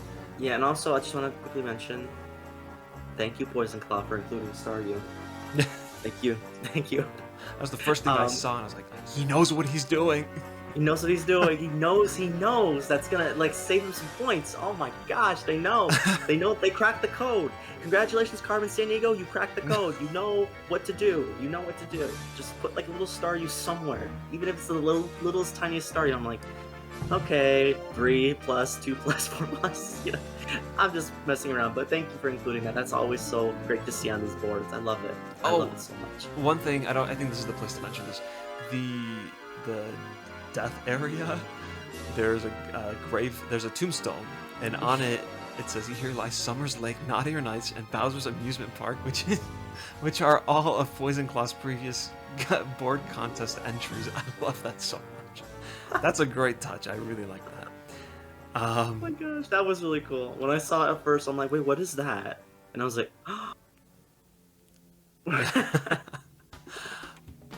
For the path layout, we gave it a 4 out of 15, and I feel like I led the charge on this one a lot. I'm not a fan of the path layout here. For me, it's essentially one giant loop with one junction towards the end and then a loop at the start. This board can really, really drag on, and for me, when I played it, I had the unfortunate time of not having movement items, and for a good chunk of the board, I was stuck in that seasons area. That whole bottom path was basically where I was at for most of the game. It was actually let's just say SC's was in seasons for a while. it was that was going on for a little while, right? Yeah, and it's hard to get out of there because you have an item shop that's so far away from the start, and the only opportunity to get an item is if you take that loop in the child section, or if you land on the item space in the hopscotch or winter area. Until then, you are itemless, and you can keep rolling ones and ones and ones, and you will just not move anywhere. It's horrible. Oh, in my opinion, my opinion is more forgiving than SC's is. But yeah, we gotta try to avoid linear boards when possible. And if you're gonna do a linear board, and look, I want to make this clear. I made this mistake with one of my boards, actually, kind of recently, where I made a board where it was like, it was a good idea, but it was too long. And that happens sometimes when we don't realize, like, oh, we're adding so many spaces that it's like, oh man, we're gonna get really trapped in an area for a long time. And that's not fun for people. Like, in theory, it might be fine for us, but like when we actually play the board, it's like, oh man, this sucks. I'm just stuck here. Well, what am I gonna do? So we gotta be, a little bit considerate of that. I will say that I like the hopscotch. I like the little hopscotch area with like blue, red, this space, this space, this space, this space. That was cool. I like that a lot.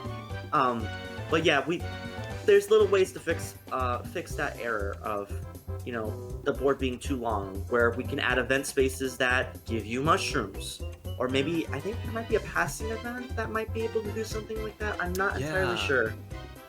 That would be great. Yeah, you would just like a free, like, hey, here's a random mushroom. You could even get like a reverse mushroom, maybe. I don't know. Yeah. To give it a little more of a chance, Something like that would help so much. Mm-hmm. Absolutely. And that's the thing, like, I understand that the reason it's linear is because of the theme, the idea of you're progressing through life. It wouldn't make that much sense if you could be in summer, then suddenly you go to the void. I get that. But unfortunately, that idea hurts the path layout, it hurts the board. And themes and ideas and gimmicks are good, but if I'm not going to have a fun time on the board, then that's a problem. Well, I just want to say, the thing about life is life happens quickly. So, we actually could just go straight to the void. We really could. It's 2021 right now, right? This year just flew by, right? So we could just kind of skip seasons, or like where SC was doing. SC was like, he was in one season for a very long time. Unless you're SZ, you'll be in summer and fall extended for a very long time. It was really the corner over there. Oh my gosh, I never left. And I have money to spend, and I'm just like, what do I do? I think he was gonna win the game until we just got stuck in that area. Yeah. But no, yeah. So there are improvements that can be made here. It might hurt the idea of the board a little bit, but there are ways around it. Just like you said, enter the void. You had an early death. I'm sorry. You died in spring. Sorry. You made it to the void. Maybe that's the thing. The skeleton key doors could be reversed. Maybe you could enter the void early instead of reaching the void and then using the skeleton key, because I noticed that nobody used the skeleton key because A, it was so hard to get there. It took way too long to get there. And when you finally got there, you either didn't have a skeleton key or you didn't care to make that shortcut. And that was it. You have that one very small window of opportunity to use that skeleton key, and I think that's unfortunate. Cool. Let's move on to the events. For events, we gave it a 6 out of 15. Why would we do that? SpiderStaryu. Why would we do that? Well, there is a reason why we would do that, and the reason is that this board has events, but an emphasis on but here, it's just not, it doesn't really correlate to the board. Not that much. There's several events. I think each season had an event, for example, but it was like kind of random. I think one of them was like, oh, here's a product plant that's gonna make you lose all your items. It's like, what is this? What is it? I guess that fits summer. It's so hot. That happens. But I don't know. To me, there's better ways to make events that fit, or even just editing the dialogue to make at least a little bit more sense. That like, oh, maybe the angry sun is around. The angry sun is like make you lose all your items, rather than just a random product plant that's gonna, I don't know. There's just different things you can do that makes more sense with your board. You had events, period, so you will have a score. But there's ways that we can just elevate what we do. No, it's absolutely correct, and I like that we started with the Radical Typhoon board, because that was a board that took events that existed that somebody else made and used them in a way that fits the theme and makes sense for the board and are useful and all of those things. I think that was a very good example of it, and I think that people should look to that when adding these spaces. Like, even like there's some warps here, like that doesn't really make sense with the board theme, and it doesn't really help. You could be on this long path. I mean, it could help you, but it's another very like random thing. Happening spaces are a bit random, but they're also not. You could land on them for your advantage. You can strategically plan to land on them. With these random warp spaces, it doesn't really work that way. Or like, here's a random trivia quiz, which it's just kind of like, sure, okay. I take that back. I take that back, because I think that's actually the classroom, and it's a trivia quiz. So I take that back. That's a good one. Anything else you'd like to say? No, I said what I said. Sure. For the time theme, we gave it a 5 out of 5. Like I said, I think the theme here, the Circle of Life, hurt the path layout, but you got the theme. You did it. Check. Absolutely. So ultimately, we gave the board a 21 out of 50. Thank you so much, Poison Claw, for submitting your board. Thank you, Poison Claw. And our next board is Timeless Ruins by Just Some Random Gamer. The description is: explore the decaying buildings of the Timeless Ruins, where only the sorcerers of the light and dark, Brighton and Twyla, remain. Okay, pretty simple description. Why don't we jump right into the background? For the background, we gave it a 5 out of 15. SpiderStaryu, why don't you take it away from this one? Yeah, we gave it a 5 out of 15.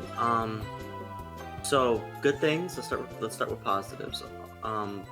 We like all the clocks on the board. We love clocks. We love seeing the time theme followed in in everyone's own way, following it, whether it be day night, whether it be clocks, whether it be time, whatever the case is, it's being followed. Right? We like to see that. But the background is a little bit basic, and I guess there's some things that kind of take us out of it. So look, when we're playing this board, we see a sun and we see a moon, right? That presumably you made, right? Through wherever you made it. And then you just plop a 3D picture of Brighton, and then plop a 3D picture of Twyla. And it's like, it kind of, I don't know, for me personally, when I saw it, I was like, oh, this is kind of taking me out of like the actual board. Because it's like, here's these 3D images of these two amazing hosts, but like, they're just kind of plopped there. It's like 3D, doesn't really fit the rest of the 2D board. It feels kind of out of place. And things like that can definitely take us out of, the board. So that's why the background got what it got. Yeah, I think I agree with you on what you said. I think I may have like this background maybe just a little bit more than you, although I do think its simplicity doesn't really help it all that much, and in comparison to a lot of the stuff we received, a lot of the other boards we received, it's a little hard to give this one a higher score, I would think. It's like, besides the 3D character model thing, there's not much wrong with it, it's just there's not enough, I think. It's just kind of lacking. So that's the background. For the path layout, we said 6 out of 15. Yeah, so I guess we could start with the fact that there are a lot of long and drawn out paths here. Congratulations on being one of the first boards that we played that weren't infested with red spaces. That was very much appreciated. That said, there's just a lot of long paths. So you'll be up on the, for example, the top path. If you get up there, you're going to be there for many, many turns. There's no junction, there's nothing until you get past start, which is kind of wild. Once you get up there, there's no helping you. And the fact that there aren't that many item spaces, there are 3 total on the board, and only one of those is on that very long path, you're potentially going to be stuck there for a very long time. Could be very problematic. What do you think? Yeah, I was not a fan of that very long path. Like, it's like, once you go up that path, you're basically committed to this very long, strenuous path that just goes on and on and on and on. And look, there's lots of blue spaces there, lots of good spaces. It's not like there's a bunch of bad spaces, but it's very basic. It's like, if I go down that very long path, what else is there for me? Yeah. Not much. There's 1 item space along that long path. There's 1 game guy space, 1 chance time space.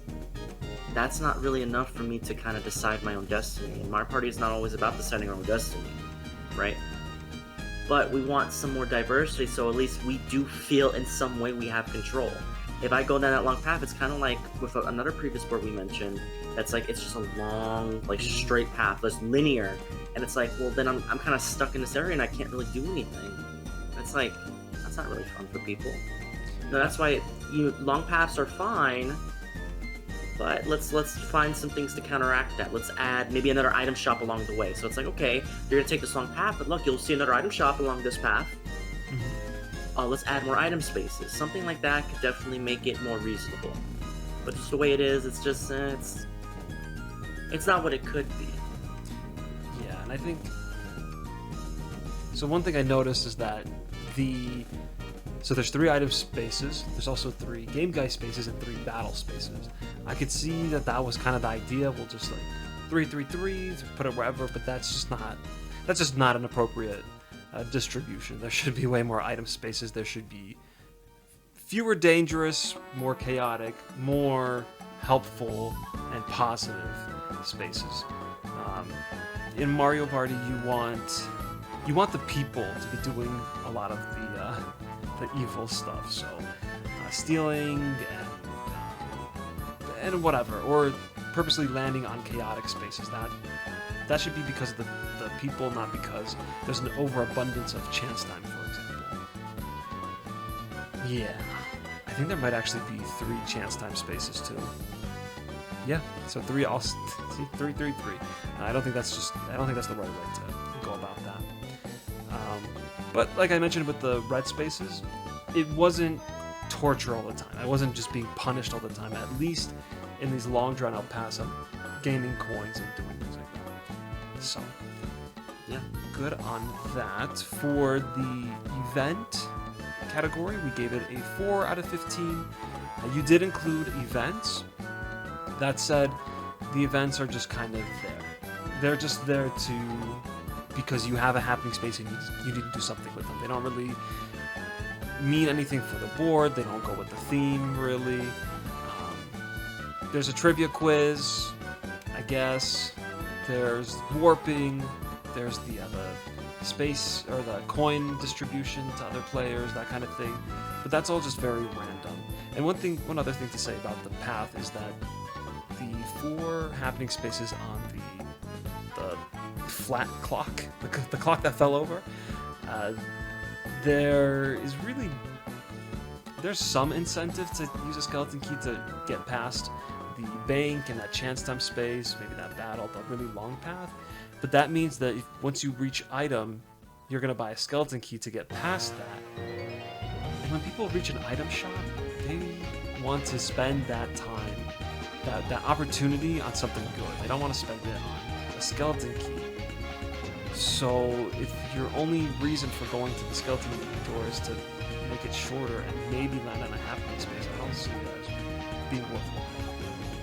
Maybe if there was a star back there, boo, or something, I mean, if it was Boo, then we'd lock up the key door and throw away the key.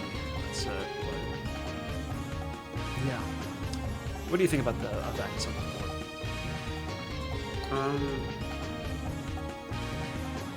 You basically said everything that I was thinking, to be honest, because, you know, there could be more. There could be more done. And that's fine. We can always go back to our boards and add more. Yeah. And think of more ideas. It's just, you know, as you know, the contest says, you know, you submit the board as if this is the final one. So there's no revisions we're thinking about in the future. We're thinking about this here now. Is it? Is this good enough? And it could be better. It could be elevated. You know, that I feel like that word is a very important word that we're gonna be seeing, because it's like something isn't like bad. It's not bad. It's that, oh well, this is that, but it could be better. We want it to be better. Yeah. So more people will play your board. So I feel like more happening spaces and more that would be more specific to this board would actually help liven it up quite a bit. And more item spaces. Of course. More item spaces. I want to take this opportunity to talk about a path layout design that I think is often overlooked. If you look at where Brighton is, to the right is a junction. Okay? Imagine you're playing, you get to the junction and you have 2 spaces left. You have an option. You can go up and then that game guide, or you can go right and then that chance time.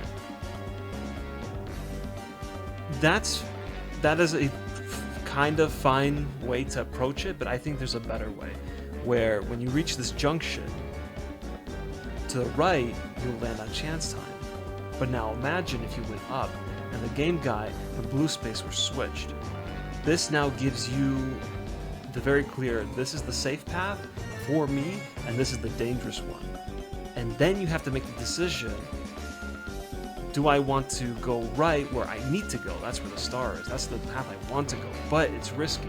Or do I take the safe path and go the longer route? With this current junction, it's just two bad spaces. You have to decide which one's worse for yourself. But if you alternate it, where even if you got a 1 at that junction, then you have to decide between game guide or the blue space. I think that's a much more interesting design where, well, now I'm just repeating myself. I just think that's a much more interesting design if you give the safe option and the bad option, despite where you want to go. You have to make that decision. I think that's something to look out for and to try to implement.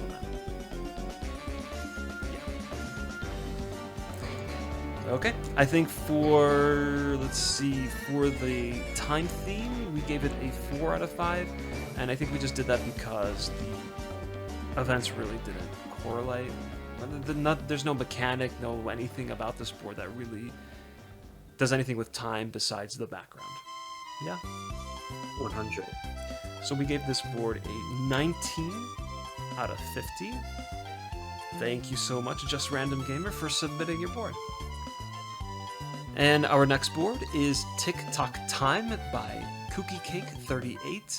This is a Mario Party 1 board, our second one for the contest. For the description, as the third word of the title implies, this board takes place through time and space. This board has many objects that are found in the past, such as the Nintendo 64 from the 90s, a Volkswagen minivan from the 60s, and more. The board gives a colorful palette to represent how weird traveling through time and space can be. There is a fairly detailed description for this board on the download page if you're interested. We won't have time to read it all, unfortunately, so we'll go ahead and jump into the categories. For the background, we went ahead and did a 2 out of 15. SpiderStaryu, why did we do this?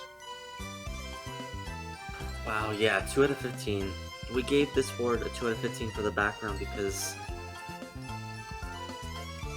look, it looks in the game, it looks very messy. Outside the game, it looks very messy. I get the idea. I really do. I get it. I understand it. But this is just, it's too too messy for me to consider giving it a higher score. And we talked a lot about it, about these scores, because every time we give a score, like it's like me and SC's like thoughts combined, really. Yeah. And unfortunately for this, it's just this could be better. This could be way better. It's just if you're gonna do things, you got to do things at a certain quality, right? Like there's a JPEG image on this board. Automatically, that alone will take me out of the idea of the board and what it's supposed to be. There's an image of Burger King on the board. Look, I mean, if you want to make a board about Burger King, I'm all for the burgers, the fries, and the chicken nuggets, and whatever the case might be. The chicken fries, fine. Let's have a buffet. But just a random logo on a board like this just feels like, what is that doing here? I felt like if you were gonna do more of a time thing, maybe it would have been better. Like you see the 64 there, perfect. Something more equipped to the 90s and things like that, or like back then. Like for example, if you were to do something for the 90s, maybe you could do like, oh my god, there's like tons of like toys from the 90s, like sock and boppers, those things, or those things. Oh my god, what do you call them? Like you jump. You don't know any of that. Okay, well he's more of a 90s than I am, so I don't know. He doesn't know, but like those types of things. Just something that would, like, you look at it and you'd be like, oh, I remember those. Something like that would be more relevant than a logo. Like, things like that matter. And then also, really quickly, Mario Party 1 has the little, like, it has the board map, and then, like, when you see, like, Bowser or whoever, like Toad, there's another, like, map that appears, or background background image. And then it's a background image with, like, a bunch of different logos on it, and, like, all I keep thinking about is this KFC logo. That's like, this poor KFC logo has been like shrunken and like like reduced in size so much, and it's like I just keep looking at it. I mean, it's kind of iconic in a way. I'm not gonna lie, but it's like when I think about it, it's like that's kind of silly, and it's like it doesn't look good in the game. We always want our boards when we upload them to look really good in the game. Like we look at it and we're like, ooh, that looks good. That could be in the actual cartridge. If possible, if we can do it, right? That could actually be in the cartridge. That looks like it could be. But no. Yeah, I went on about a lot about the background, so I'm kind of curious to see what you can add to that as well. Yeah, I think I agree with a lot of what you said.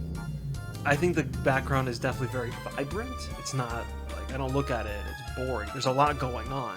But at the same time, that can be very distracting.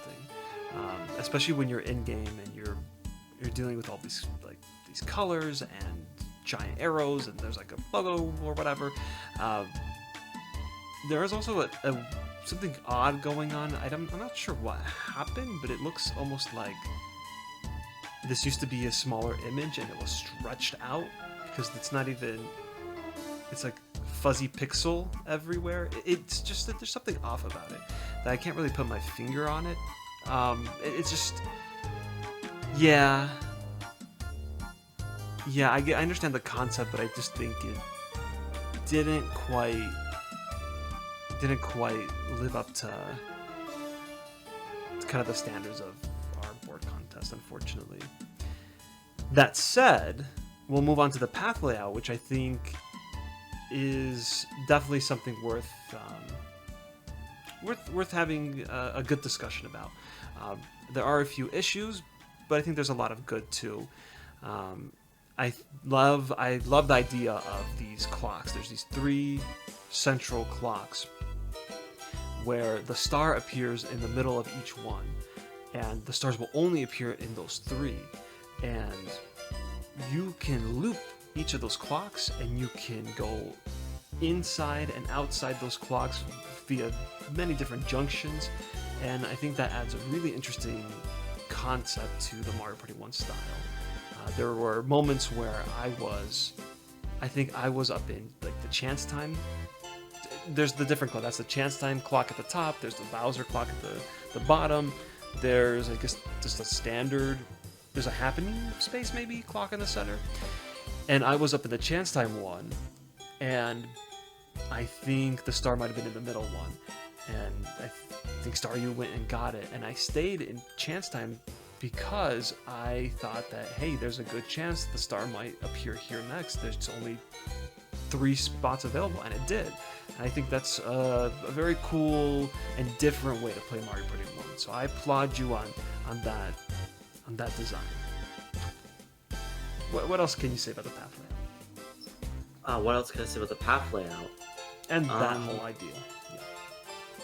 Well, the idea is, so here's the thing, and oh my god, guys, really, you guys don't understand how events can really save a board. It really could.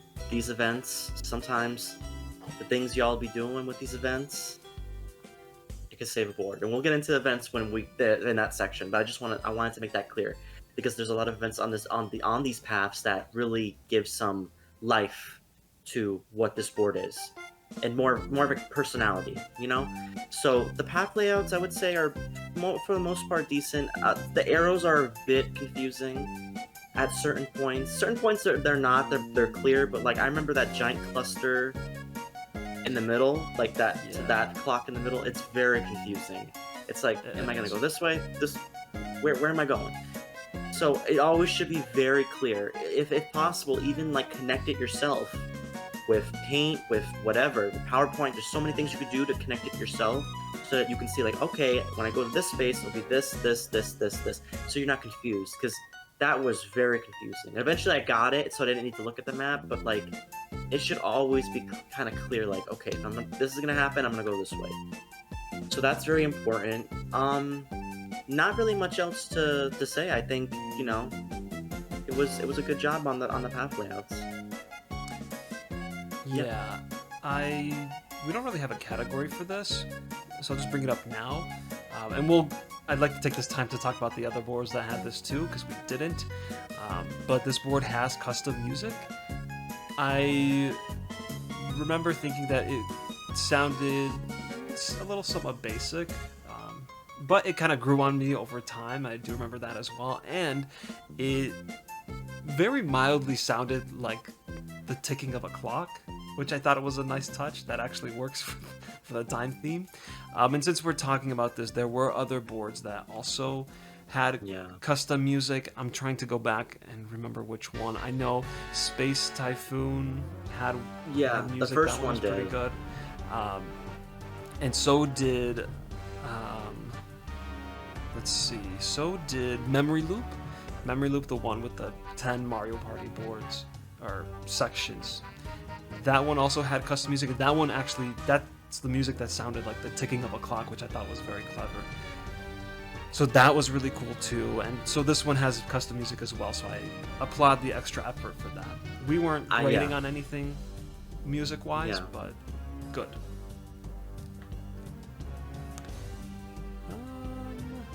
Actually, there's a couple of other things we could say too, because the Boo path is kind of drawn out a little bit, but it is a Boo path, so it doesn't keep people from looping, abusing, or doing anything like that. I will say that Boo is on a space for some reason. Probably shouldn't be. That's just a simple mistake, just FYI. Yeah, you don't want Boo on the space. You don't want Boo on a space as a passing event. You don't want him in your game. Just kidding. Please include Boo. We need some chaos and evil. Why don't we talk about the events? So for this board, we gave events a 7 out of 15. What do you remember about the events for this board? Do I remember about those events? Oh, I'll tell you what I remember. What I remember about those events is there was one I landed on. I took it. I landed on a happening space. They say pay 10 coins. I said, okay, I guess I'll pay 10 coins. What's gonna happen? Suddenly, I'm in a car with George Washington, who drives me or takes me somewhere to the chance time zone or clock, and then he gives me golden coins. I'm like, wow, this George Washington guy isn't so bad. You know, a couple 100 years old maybe, but you know, not give so or take. Give or take. Well, you know. But the funny thing is, when it first popped up, I'm gonna be honest, I laughed my butt off because I thought it was funny. Like, that's crazy. Like, George Washington, like, I wouldn't have thought of that. Like, just silly things like that. It was a funny moment. Yeah. That's what I remember. But it was very, very creative and engaging and interesting. It was kind of like a wall of text, but I read it all because I want to know what George Washington was up to, you know? I think that's a fun way to take these existing events that other people have created and make them interesting and unique to your board. So that's a very good way to go about doing that. It is a little odd that you pay 10 coins and then you land and you get the 10 coins back. I mean, I don't mind because I didn't want to lose coins, but it just seems like an extra step that's not needed, I guess. I don't know. It seems a little too, just a little extra that didn't need to be there. Yeah, I think I had problems with this board, but I enjoyed playing it. Even though it was a Mario Party 1 board, I still enjoyed it. So, oh right, the time theme, we gave it a 4 out of 5 for the time theme, which I think the background kind of messed with our scoring for that one. So. Yeah, that was very strange that happened. One thing I also want to add, I just want to say this too. That chance time clock, as fun as it was to go to it, that could be very cheap. In a game where like anyone could just go to chance time over and over again, we could circle it all literally endlessly. I'm just saying, keep that in mind. Like that's, be careful, be a little bit careful about that, because when things can be abused, look, some of us don't have control over chance time. Chance time is just going to do what it's going to do. Right? For those of us who don't have control, you know, it is what it is. It's just a luck of the draw. But for those who do have control over chance time, Dangerous. that could be a very, very fun place for them to be. And I don't want to be there when they're doing that. So, I'm just saying, for if you know, you can do what you want. I'm saying that, just keep in mind that could be very abused.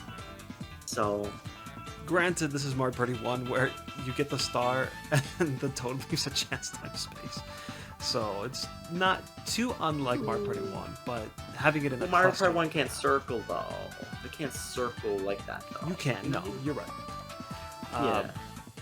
Okay, yeah, so this was Tic-Tac Time. We gave it a 20 out of 50. And yeah, thank you so much, Cookie Cake 38, for submitting your board. Let's move on to the next one. The next one is Tic-Star-Clock. This board was made by Mimicry XRD. And let's get into the description. Tic-Star-Clock is a standard board inspired by the iterations of Tic-Tac-Clock. Make your way around the board, hopping on gears, clock arms, and conveyor belts to get to the star. Yeah, there's a whole bunch of stuff about just extra details on the board that I'm sure we will get to when we talk about the different categories. So, Tic-Star-Clock. The background we gave a 15 out of 15. Wow, that's a very good score. That is the best score you can get. Yeah. If you're looking at the board, I think you can see why.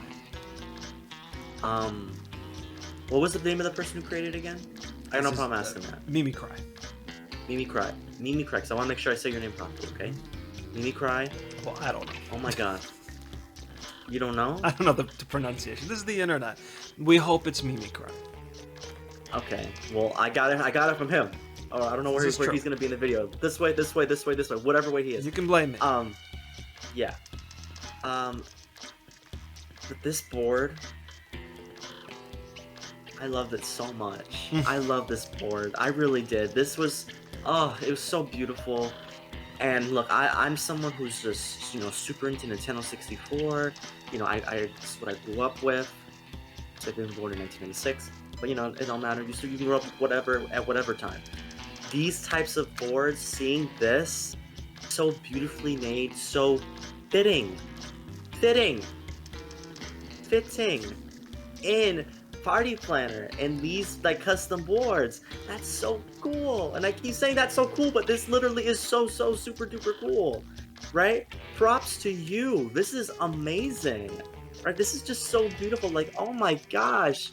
I really fought for you to get this 15 because I was like, man, the work that this person put in.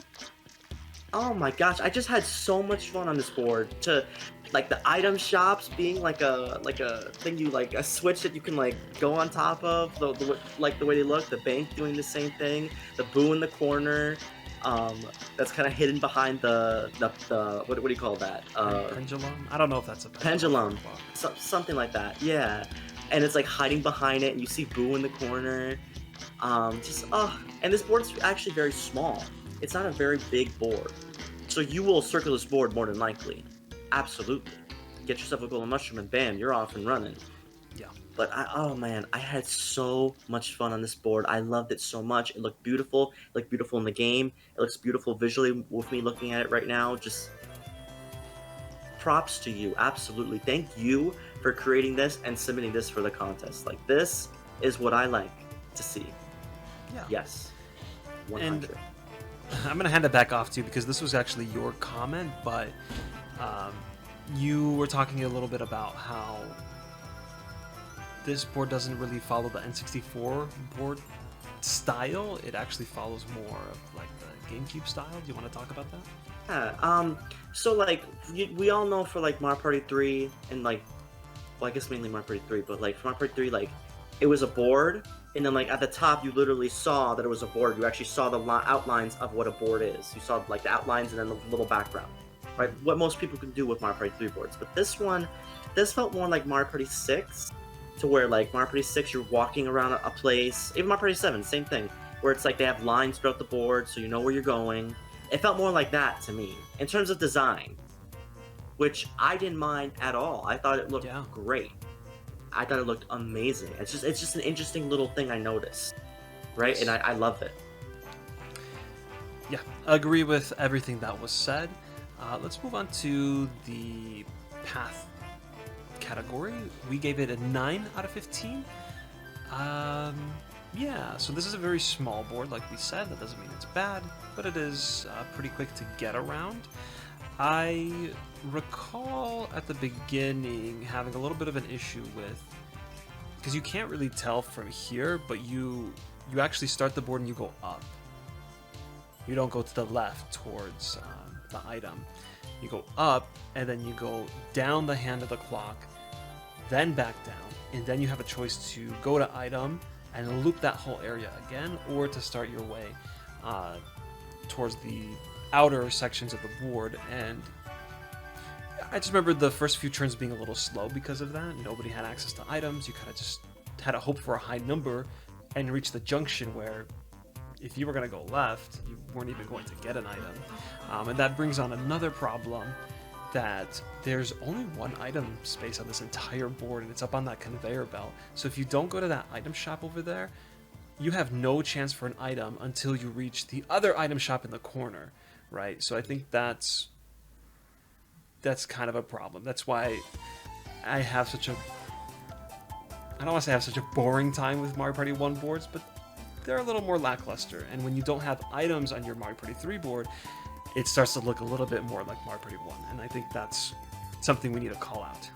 So, yeah, I'm gonna agree with SC. Look, item spaces are so important. We need item spaces. We need to get items to get around.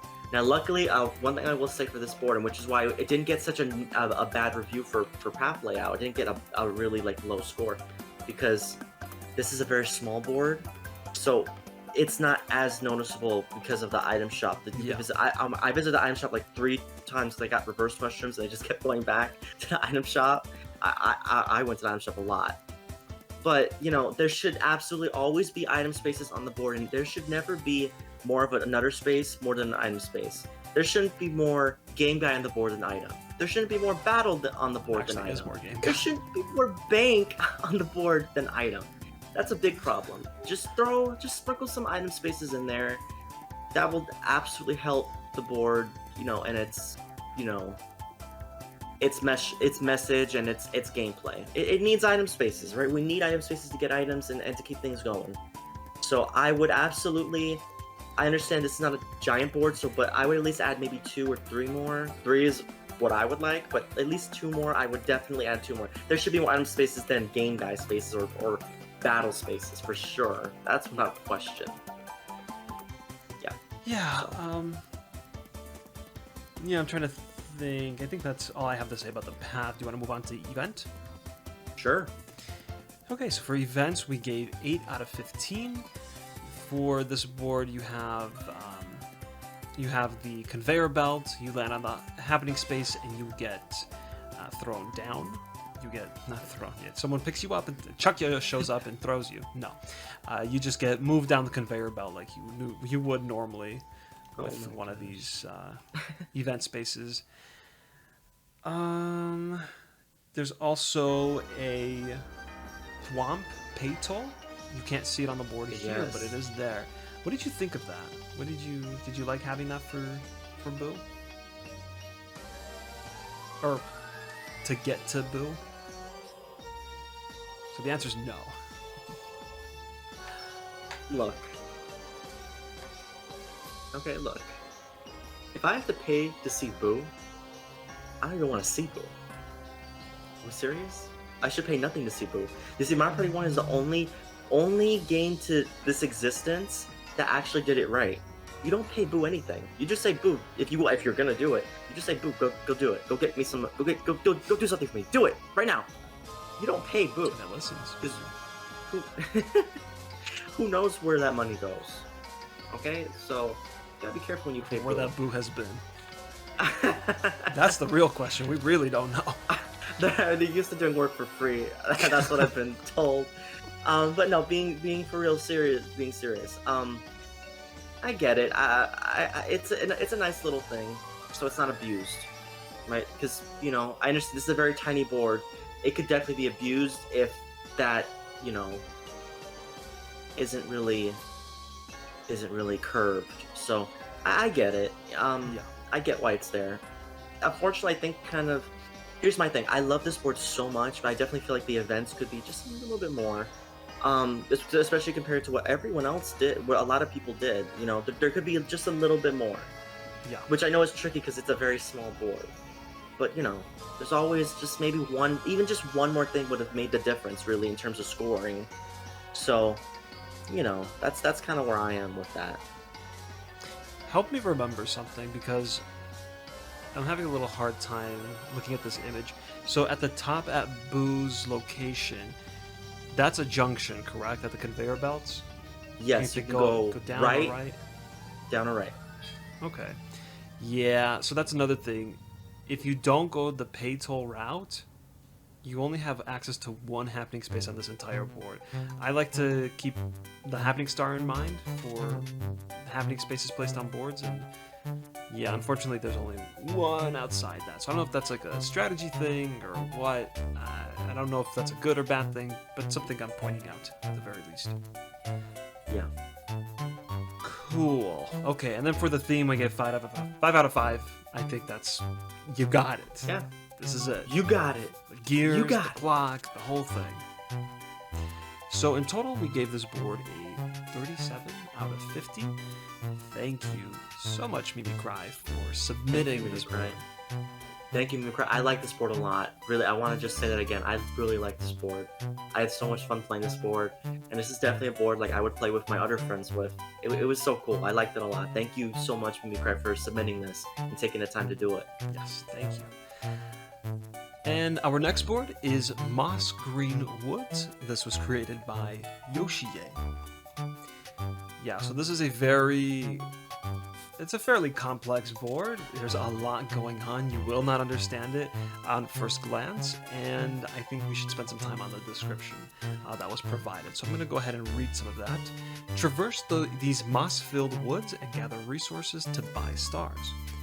The main gimmick of this board is that you can buy up to 5 stars on any turn if you'd like.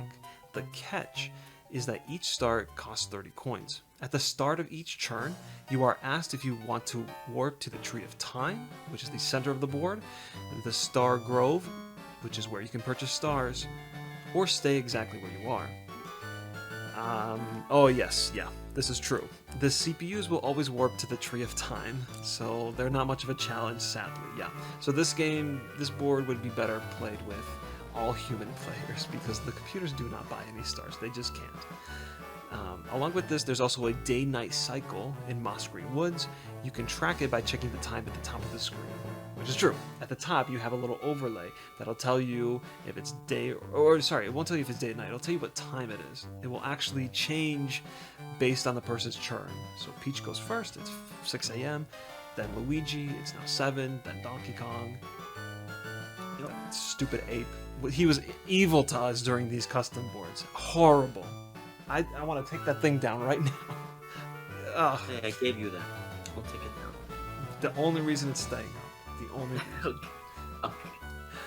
But yeah, time changes with every hour per person, and then eventually the board will switch to nighttime, where you actually get to see the board change to darkness, and yeah, different events happen at night and in the day, and it's a whole thing. There's a lot. So let's go ahead and start talking about the board. For the background, we ended up giving it a 7 out of 15. So, Staryu, take it away. Yeah. For this background, I thought, and this is what we both thought, because I keep forgetting, I keep saying but like, we thought of this together. We both kind of felt like, the background, it leaves a little bit to be desired, I'll say that. But just how creative this person is, it kind of persevered through that, in a way.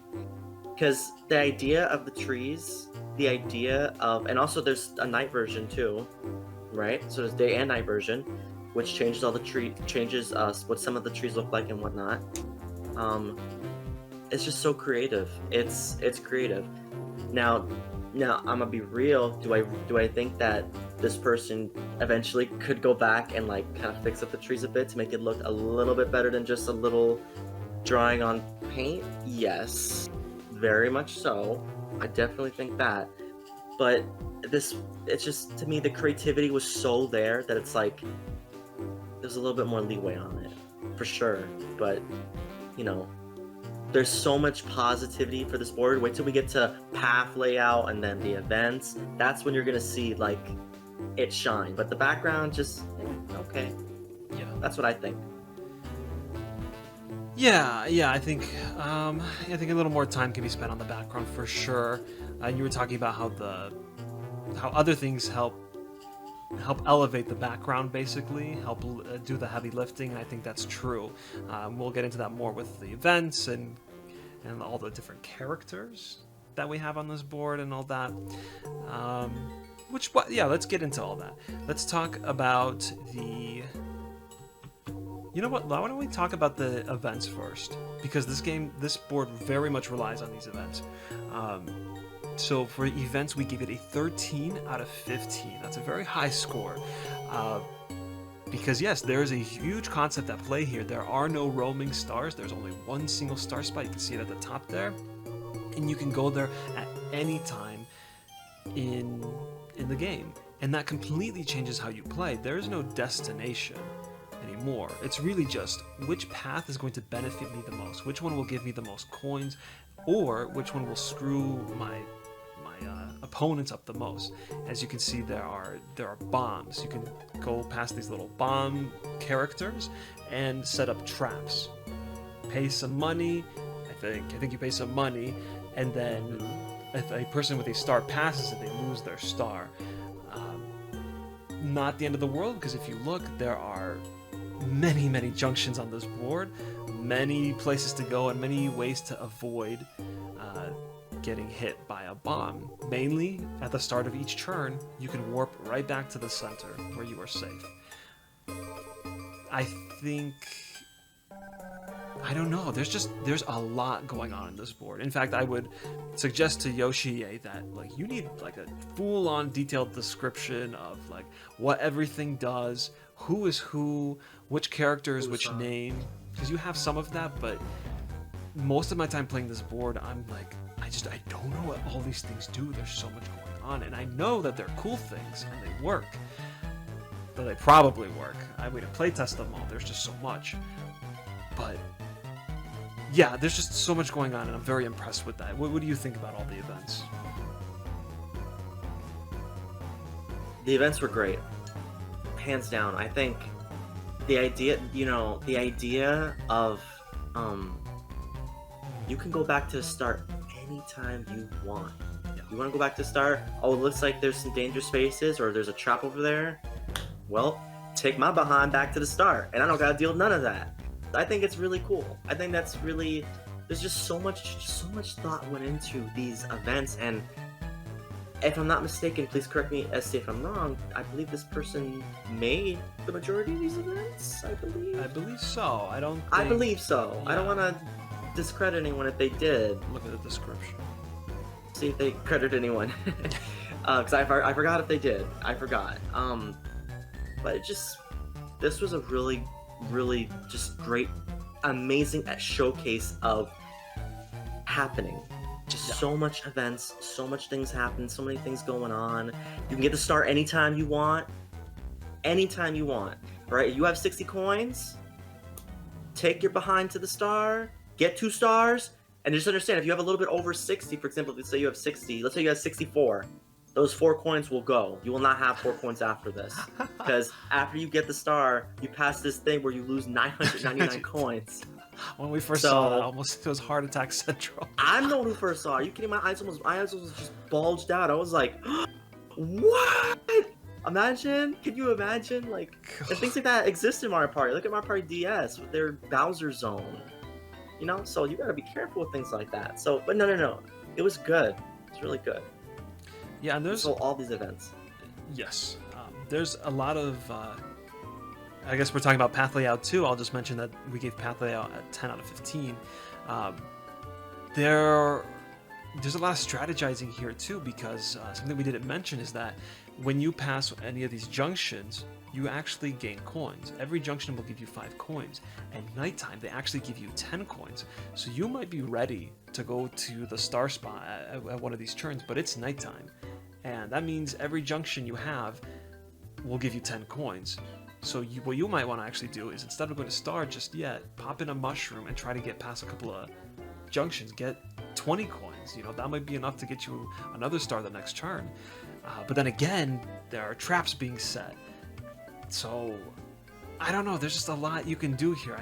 I think this is a very exciting concept, but then I think the background does hurt it a little bit, because there's just, I don't know, it's kind of all this one solid color, and the paths they're very close, and it can be very confusing at times. So a more distinct background that really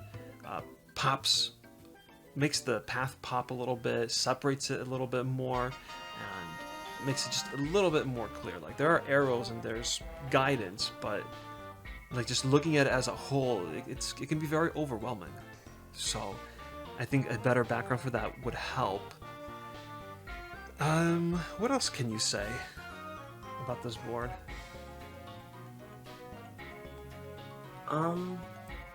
I wish we played it with 4 people. I do too. To really get the full effect of how it is. There's no doubt that this is a great board that I can only see being made better once this person updates like the background stuff. Because I think the only thing, man, this board is so good. It's just the one thing that holds it back is the background and the design of it. That's why when you guys make your boards, you got to keep that in mind, right? Try your very best to make something that looks as good as you can do, as great as you can do it, because it's so important. It could be these little things that hold it back. Just like this, with the events, with all that stuff. Are you kidding me? Their creativity is there. It's just the one thing holding it back. So I really just want to see this board continue to evolve and look even better, because honestly, these events were awesome. It was nice to have a Mario Party board play differently, because I like to see. My headphones almost came out. What the heck? I like to see that getting the star in a different way, not just always, oh, the star's moving here, the star's moving here, the star's moving here. You know, I like to see like people come up with different ways of getting the star. Like with my board that I made for the game jam, I try to make a different way of getting the star. I love to see that. I love seeing you guys do that. I think it's awesome. So just that alone, like, was amazing. Just all that. Two more things I'd like to mention. Okay. With the characters, which I love, they had their own little dialogue. What is it? Treenstagram? Oh my god! The social this media Treenstagram person is like, oh my god, they're so rich. And then I'm like, oh, the parents are rich. When they're gonna give me something good. It's 5 and coins. Then yeah, I get 5 coins. I'm like, okay, Miss 3,000 followers on Instagram, acting like you're rich and famous. But Instagram. Yes, Treenstagram. The only issue I had, well, not the only issue, but one of the issues I had was that it's hard to remember what everything is. I might land on one space and then come back to it again. I'm not going to remember what it is. That's why I'm saying a detailed guide could be very helpful. Even like the traps are a great idea, but I'm confused. Some of them set traps, allow you to set traps. Some of them are the traps. When I played, I just avoided all. Once a trap was set, I avoided all of them because I didn't know anymore. So things like that, being a little more clear with what everything does, at least in a separate guide. And then we do have to bring up that there were several bugs on this board. The biggest one was I believe this is how it was, if you were at the Tree of Time and a Bowser event was activated, or a Game Guy event was activated, and then your turn at the Tree of Time started, the game would crash. Yeah. It just would crash. When you're buying stars, and you can buy multiple, you actually, when you're selecting how many stars you want to buy, the number doesn't update. So you might not end up buying all the stars you want. I was confused when I was doing it because like I was trying to change it to, because I was able to get 2. Yeah. But it stayed at 1, so 1 star, 30 coins. So it's like I kept pressing the button, and it made a noise, but it didn't move. So I was like, am I gonna get this? And I ended up getting it. But yeah. I don't know if like maybe if I hit it like 3 times, it would have been like yes, no, yes, like something like that. I don't know. That's important to keep to mind. See if potentially could get fixed in the future. Yeah, I think we also saw a few issues with the time overlapping on the HUD. That's in my notes. I don't really remember what happened anymore, but that's something to look for. Oh, yeah, like during nighttime. Okay, yeah. And there were supposed to be Wacky Watches available at some point. I believe at the end, Wacky Watches were supposed to appear, and they didn't. They did not. No. I was tricked. Yeah, it says, along with this... Oh, right, so both the Lucky Lamp and the Magic Lamp cannot be used on this board. That was actually a nice feature. If you ended up getting one of those from an item minigame or item space, you would immediately have it exchanged for coins. So I actually got a Magic Lamp, and it was changed to 20 coins, which, hey, that's good. I like that. And it does say, along with this, at the last 5 turns, each player gets a Wacky Watch. Yeah, so that didn't happen, unfortunately. Or fortunately, because that could have really extended the game big time. Yeah. I think we said everything we need to say about this board.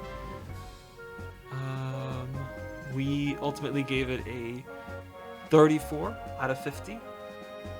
So, Yoshie, thank you so much for submitting your board. Thank you very much. Great time with it. Okay, we only have 3 boards left, and here we go. This one is, well, I don't know how to pronounce this. I am not a Doctor Who fan, so bear with me. Probably bear with both of us. I assume you are also not a Doctor Who fan. Doctor Who? Not Doctor Fu, Doctor Who. No, Doctor Who? What type of Who are we talking about? Are we talking about Who? Or like Dr. Donkey Kong Who? Exactly. No, I never watched Doctor Who. So I've only seen maybe an episode or 2, but that's not really my thing. So just keep that in mind while we review this board, because it is based on it a little bit. So this is T.A.R.D.I.S. This was created by Merc5672. For this board, Merc wanted to focus the board's theme on traveling in time, especially with the usage of the BBC TV series Doctor Who, a man who travels through time and space with his blue police cabin. As it's possible to see, the board is divided into 8 parts, each depicting a period of Earth life. The first is the Mesozoic, the next one is Ancient Egypt, then Viking era, then the Renaissance, then World War I, then the present, then future, and space. The main feature of this board are the 2 rings in the center. If you land on an event space on the larger ring, you will jump into one of the smaller rings. There's only one. And from there, you land on a space that will teleport you to one of the areas. That's the main thing. Alright, let's get into this. So for the background, we gave the board a 5 out of 15.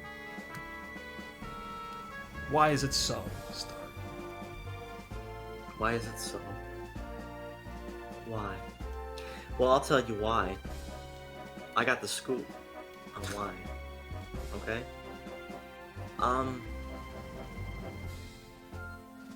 This felt, you know, I said something kind of similar earlier about a previous board. I think it was the Circle of Life. But, you know, with these, like, separations, it feels like a quilt, but this one felt even less like a quilt, where it just felt like, it felt like a tapestry. It felt like a tapestry. Yeah, it kind of felt like a tapestry, because it's like all like layered out, one by one by one by one by one by one, and then when you actually warp it, like, so let's actually talk about what's in the game. When you warp there, you get put like right by where the character's like icon for like their stars and the coins are. So it's like, what? Like, where am I? And it's just not the best. I think it could definitely be improved. Like, I liked how we're not talking about the path layout, but we're talking about like the path design. I liked its design. It was like a, you know, Yeah, pretty nice solid path, solid sidewalk if we want to get there. That was nice, but I just felt like the background it could be done better. Tapestry. Sure, yeah, I think I mostly agree with that. I think it was cool to add like the 3D models and all that. It's interesting because there's actually an image left in the download where it showed more of an isometric view, or kind of an angled view, and I don't know, I kind of like that one better than the top-down. Yeah. With the angled one, the separation of like the areas felt a little more prominent, and help make the separations make more sense, I guess. And it helped give a look at the 3D models, which from a top-down view are kind of... Some of them work, like the ship work and the tank, but like the rocket, they looked like a boiling pot of tomato soup at first. You know, like that wasn't clear. And that's just because of the top-down view. Oh, you thought that it was a boiling pot of tomato soup? I thought it was something else. I just thought it was like a tomato, or like a circle. I was like, what's a circle doing in space? Oh, like, is it like a planet? I don't know. But you know, look at the top-down view. It's so crazy. The top-down view is so much better. It looks so much better. It doesn't look like a tapestry. It looks like a board. It looks like a board that has like different parts sectored down, like what a board is usually done. How, you know, how boards are done. So it's just a bit unfortunate, because, you know, it could be better. And seeing actually an image posted of it looking better is kind of like, yeah. So that's why we gave it a 5 out of 15. And I think, okay, so for the path and event categories, I think I want to give them at the same time, because I think they're very connected to a very big issue that I have with this board. So path layout, we gave it 5 out of 15, and events, we gave it 4 out of 15. So the gimmick, like we said earlier, is that you are supposed to circle the center large ring hopefully land on a happening space that'll take you to the inner ring, and then one of those 8 happening spaces will warp you to the 8 individual eras of time. Now, great concept. I actually like that a lot. But the execution here made for a very frustrating board. Instead of this cool central location that will take you to all these different areas, you're either getting stuck in these rings because you can't land on a happening space, and when you finally land on a happening space, you get teleported to a random spot, and that's it. So for example, if the star is in the Viking area, you only have a 1 out of 8 chance to be warped there. 1 out of 8. If you land on any of the 7 out of 8 happening spaces that don't take you there, you're going to some other part of this board and you have to restart that whole process. It basically makes going for the star not a thing. What you need to do is get to the outer ring, get to the item shop, and buy a magic lamp. That's the only way you're going to get a star. Like I said, I think there is a lot of potential here for a cool idea of getting yourself into the inner ring. Maybe there you land on a happening space and you have a choice of which place you want to go to, or maybe depending on the happening space you have to pay to go somewhere, but it costs a little bit more to go to this area, but at least there's an option, you know? Being completely left to randomness and luck made for just not a fun board, unfortunately. I hate to say that. I want all these boards to be fun, but this is a huge glaring problem, unfortunately. What do you think? After I tore it down, what are you gonna say? Bring it back up. What's left after you tore it all down? I will say, because it's tricky, because the sectoring off, like, the top-down view looked better that way, but it's like, it's still like sectored off, as in like it's actually sectored off, as in you can't just decide, oh, I want to go down this path, I want to go down this one. You don't really get a choice. You gotta land on a happening space, and you gotta hope for the best. And that's not really how I want to play my boards. It's just, this was a very unfortunate board, because getting the star was impossible. And I think for me, like, I was stuck in that circle for a long time. I could never get out. It took like 4 or 5 turns before I was finally gone. Are we serious? Like, once after like the 3rd or 4th turn, I just started losing hope. I'm like, oh, it's over. And then you got out, and then I got stuck for my. And then he got in. And I think he was actually in there longer than me. And the problem is, it's not that you just get stuck. You finally land on a happening space, and you go to some random era you have no interest in. Stars on the complete other side of the board. Yeah. Yeah. It's just, and in theory it could work, but it doesn't work. It really doesn't. And I feel like maybe if the little circle in the middle wasn't there, maybe it would actually be a little bit easier or better to handle. But just everything being sanctioned out and not really connecting it's a problem, and it's unfortunate. Yeah. I have a little bit more bad news, because there's a couple of things I need to bring up that aren't on the positive side, unfortunately. Skeleton Key door it's completely useless. There's really no reason to ever, minus the fact that when will you have a 1 out of 8 chance of being out there, but there's no point in ever going that route. The only thing you'll save yourself from are 3 red spaces, but you'll never want to hold onto a skeleton key for that very, very, very rare chance that happens.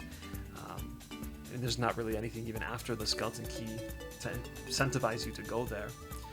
So that's unfortunately not something that will work. The other thing is that with these boards, we have a specific resolution to how big the board can be, but the camera in-game will only go to a certain point. So if you put spaces on the very edge, which this board does kind of all over the edges, that camera is going to be very, very unable to reach your character, basically, who's standing there. There were a couple of times where it was like, Daisy, star. And like, where's Daisy? Oh, she's way over there. You can't see her. So that's another thing to keep in mind. There's a tool in Party Planner. There's like a button you can click, I think, that'll show you the outline of where you should keep your spaces. Don't put them outside, otherwise you're gonna get funky camera issues. Yeah. So I think the positive thing I have to say is that I do like the concept. I think you can make a board like this. Just the luck factor has got to go. Or it has to be minimized significantly. Because otherwise it's just, you can't really do much. Yeah. Okay, I've said my piece.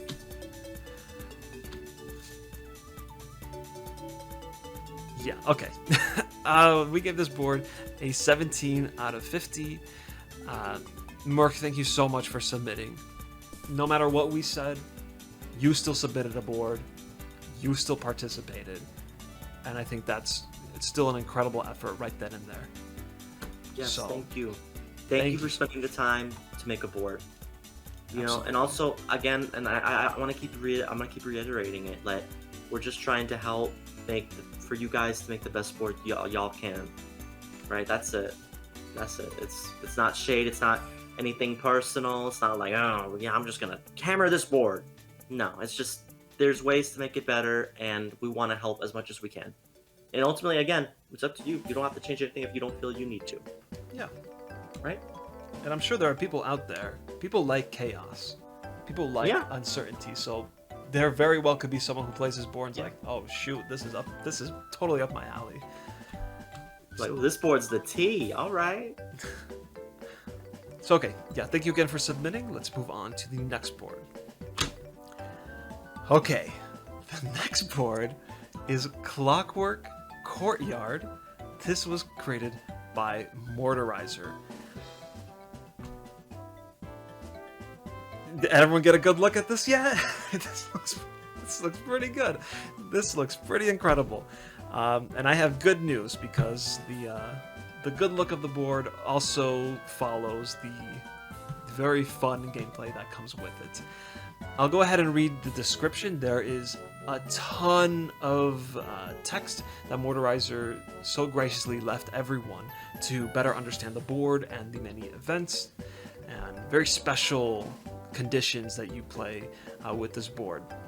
So I'll just read the very short description, then we'll get into it. The Clockwork Courtyard is home to cogs and gears with towering walls and soothing waves that surround a quiet but colorful town. As turns progress on this board, the time of day will transition to night and eventually back to day. The gears on the floor will determine where you go, as when night falls, players will go in the opposite direction on them. Certain visitors will only appear during the day or during the night, and some characters may be difficult to reach during the day. Several landmarks that players will visit include the Solar Tower or the Lunar Tower, where Tumble will invite the player to wish for a solstice event, and the Clockwork Center, where Tumble will invite the player to play a game called Timing Turner, where they will time when stop the spinning clock hand. I'm getting so excited thinking about this because there's some incredible stuff happening on this board. I think we really need to dive into this. So let's start with the first category. The background. We gave it a 15 out of 15. SpiderStaryu, what do you think? What do I think? Are we serious? Do y'all see it? Where is it? All right, I don't know where it's gonna be. It's gonna be here. It's gonna be here. It's gonna be above me. It's gonna be below. I don't know where it's gonna be. All I know is this board is everything and a bag of chips. It's so, oh my god! Like when I first saw it, because y'all submit your boards, like we get like a little tiny little taste. Get a tiny little taste. And like I was like, okay, what is this gonna be? What's this gonna be? And I looked at the image and I was like, oh my gosh. Oh my gosh. What is this? It looks so good. It looks so beautiful. I wanna take this board and like take a picture of it, have it framed and like put it on my wall. It's so beautiful. It's so beautiful. It really is. Oh my gosh, the work, the power that has, the strength that has, the look that it has, the sun and moon that it has. Like everything about it that it has is just it. It's it. It's it. It's it. It's it. I love it so much. I can't even look at this and see a negative. Like where's the negative? I can't see it. If you can find it, you let me know, right? But I can't see it. All I see is just I see ideas that work, which we're gonna get into when we get to the other categories. But I just see like ideas put together and work so flawlessly together. It's amazing. It also has the background of a Mario Party 3 board, you know, the little board outline. Everything, just everything. Oh my gosh. And I was saying earlier that the Mario Party 3 style is what really gets me, and this is not that really, but just because it's not that does not mean that does not mean it won't be incredible. This is incredible. This is absolutely gorgeous. So everything that you just did happened when I showed you the board, and then I think I did, okay, but now look, and then I showed you the night version. Like, there's another one. It's so good. And like you said, I can't think of a flaw. I think there's a lot of detail. I don't know how it was made. Was it pixel art? Was it how? I don't know, but the end result is very, very good. It gives off a lot of Clockwork Castle vibes from Mario Party 6, but in its own unique way. Like, I love the tower design. I love the look of that gate in the background. The road sticks out, and that road is actually important for the... Everything here is important for the gameplay too. These gears, that spinning clock in the middle area. Even if you look at the boost spot, it has like this destroyed building and this little flag looking thing. As usual. That's... Of course, Boo would destroy the nearest building. Yeah, there's so much to love here, and I have no issue giving this a 15 out of 15 for the background. Wow, okay, breathe. Let's go on to the path layout, which we also gave a 15 out of 15. What? This is... I was like, I didn't make the decision. This is a really, really good board. I love all the space layout. There are many junctions, many options. You never feel like a path is too long or too short. Everything just works as it should. And this is getting a little bit into the events, but I think it's important to talk here. But the shifting gears are really important. So day lasts three turns, night lasts 3 turns. Like we said in the description, the gears, the orange ones, will go in one direction during the day. So if you look now at the bottom one, the southern one, the big one, that one goes clockwise. Okay, you come from start, you go down, then you can go left at the junction, then you can go up that like white arrow looking path to get to the next gear. When it turns night, it flips. It becomes the opposite direction. And that really changed our strategies and our planning and just the dynamics of the board. I'm giddy talking about this. What do you think about the path layout? Well, you're gonna get giddy. How could I not too? I mean, it's just... This is so good. Like, everything he said, I amplify. It's just... The path layouts are so good. There's just the right amount of item spaces. There's the right amount of happening spaces. There's the right amount of blue spaces. Not too many red spaces. Things like that. Just everything is just the right amount. It's like Motorizer baked a cake and he put just the right amount of sprinkles around the cake. The right amount of what do you call it? Of icing throughout the cake. Just the right amount. It's just everything he did just amplified it even more. So from day to night, it just works. And your strategy really does change. Like if you were playing like Mario Party 6, so crazy. This is Mario Party 3, guys. Do we all see that? This is Mario Party 3. And it feels like we're playing like something from like a future Mario Party. It's so cleverly done, and it works. And oh my god, the replayability on this! Are you kidding me? You watching, I played this board with you, truthfully, because it's so much fun. It's so much fun. Really, I cannot wait for Motorizer's work to get out there so everyone else can try this board out.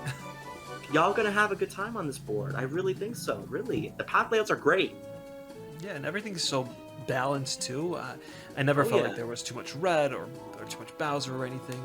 Even like, for example, this is great for chance time. There's one chance time that's hidden behind a skeleton key door. A very standard thing, and as it should be. You can only access that way. Good. But there's also one more chance time that's on a path that is harder to get to. Not impossible, but harder to get to. And it's there, and it poses a threat. I think that's just the right amount of chance time. And stuff like that is put into account in this board in terms of happening spaces and red spaces, Bowser, battle, all of that. It's very well balanced. I guess we can talk one more thing about it. So there's a boo in the corner, only accessible during the nighttime. If you look, there's a gear, an orange gear right above the boo location. You come from the top left, you're supposed to cross the road and go down. If it's daytime, you'll end up going to the right. That's where the gear goes. But if it's nighttime, it switches, and that allows you to go to boo. And there was a lot of strategy with that. I saw him, SpiderStaryu right here, doing a lot of strategizing in his head when he was up at the top near the Solstice Tower, and he's looking. It's like there's 2 more things of daytime left. I guess I'm not going to use this mushroom. I think I'm going to go a little slower so I can be there in time for boo. It's like stuff like that that makes this board so enjoyable. Are you ready to talk about the events? Sure. I have to breathe again because there's a lot going on with these events, and I need to give it a proper introduction. So, for the events, we gave it a 15 out of 15. This is an incredible use of the Mario Party 3 custom events. Everything here, as far as I'm aware, is brand new. This was made by Motorizer.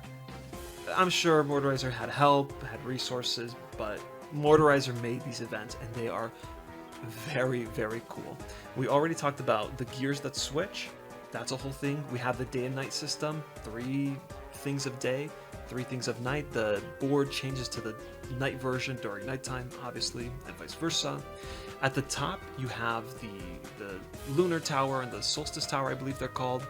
If you land there during the day, you can extend day by 1 extra thing. That could screw people up that are going to boo, that can change the gears. You see someone going to the star and they're about to, switch to nighttime, which is beneficial for them, extended by one day, right? Same thing with night, vice versa at nighttime. Very, very cool event. How do you want to do this? Do you want to talk about each event and then... Yeah, go ahead and talk about the event. Sure, we can talk about each event, but I first want to say something. Motorizer said in the credits that the events on the board were code repurposed from various events found on publicly available boards and events created by Ursula, Mario Comics, and Rain. Okay, so, very important to know, yes. Just want to make sure that credit is given. Yes. Right? Because y'all be making these events and these codes, and y'all do an amazing job. I know Ursula, Mario Comics, Rain. These people make great events. I just want to give them their flowers right there. The events. Which one should we begin with? I don't even know.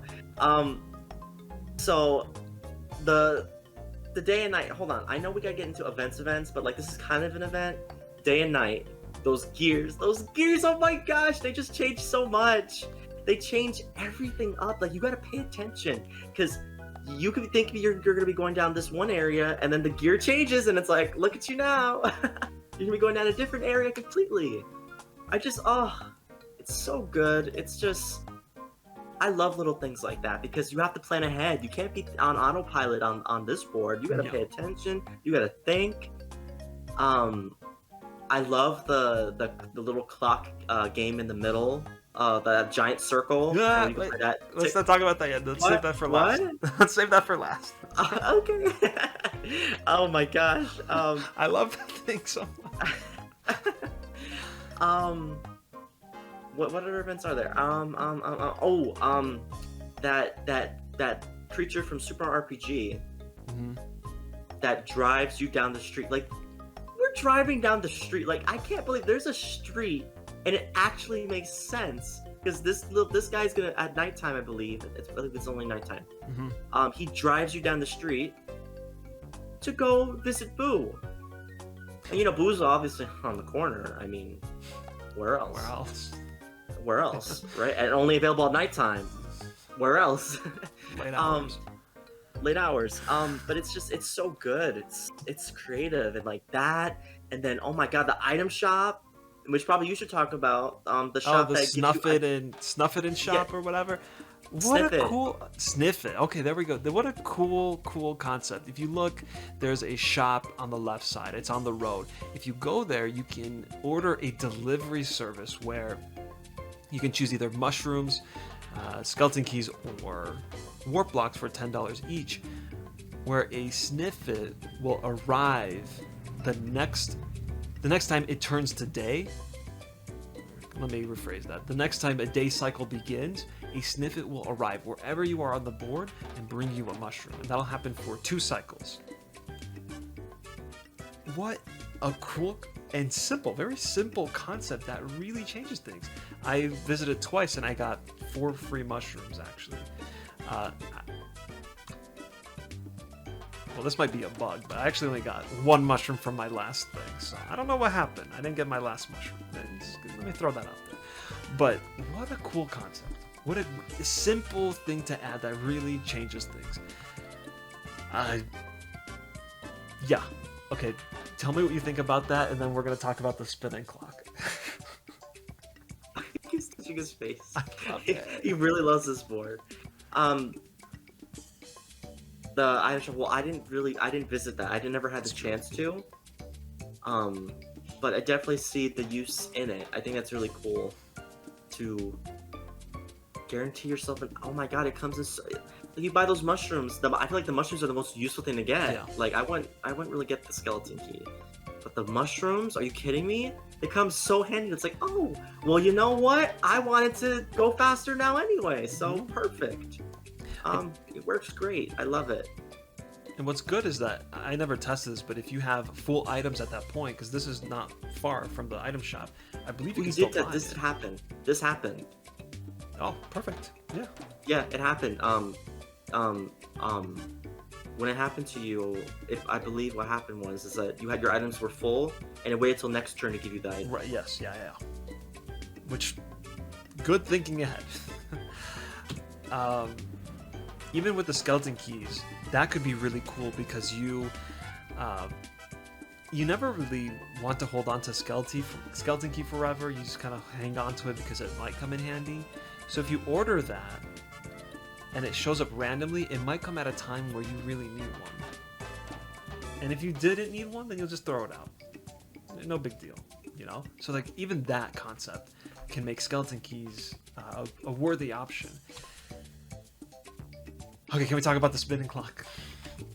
Go ahead, you start. In the center, there are 3 happening spaces. If you land there, you'll activate an event where you go to the center of that gear indent, and you'll stand in the center, and a clock hand from the minigame Tic-Tac-Hop, I believe it's called? Tic-Tac-Hop.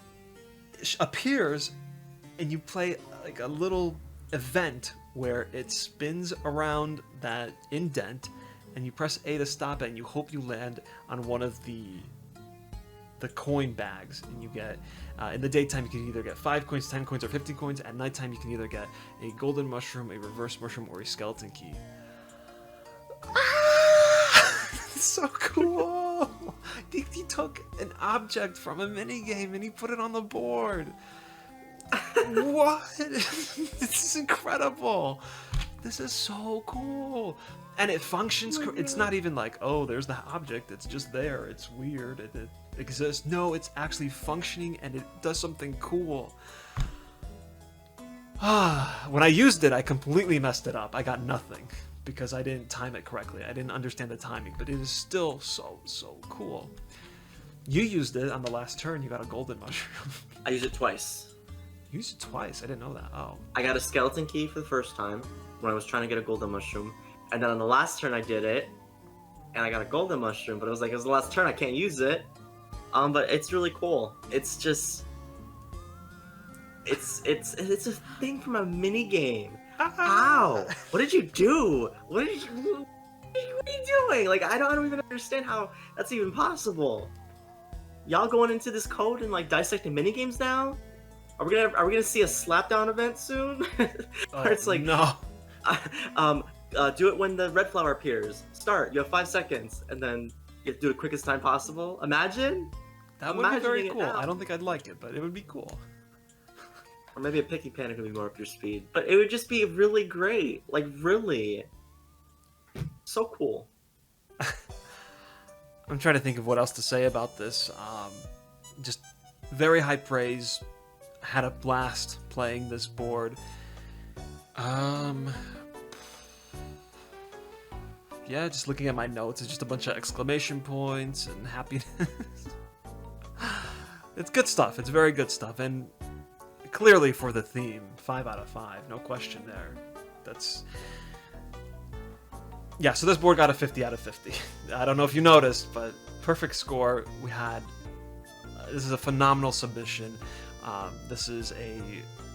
Like, if you want to submit an excellent... If you want a very high-ranking board, this is what you submit right here. This is your example.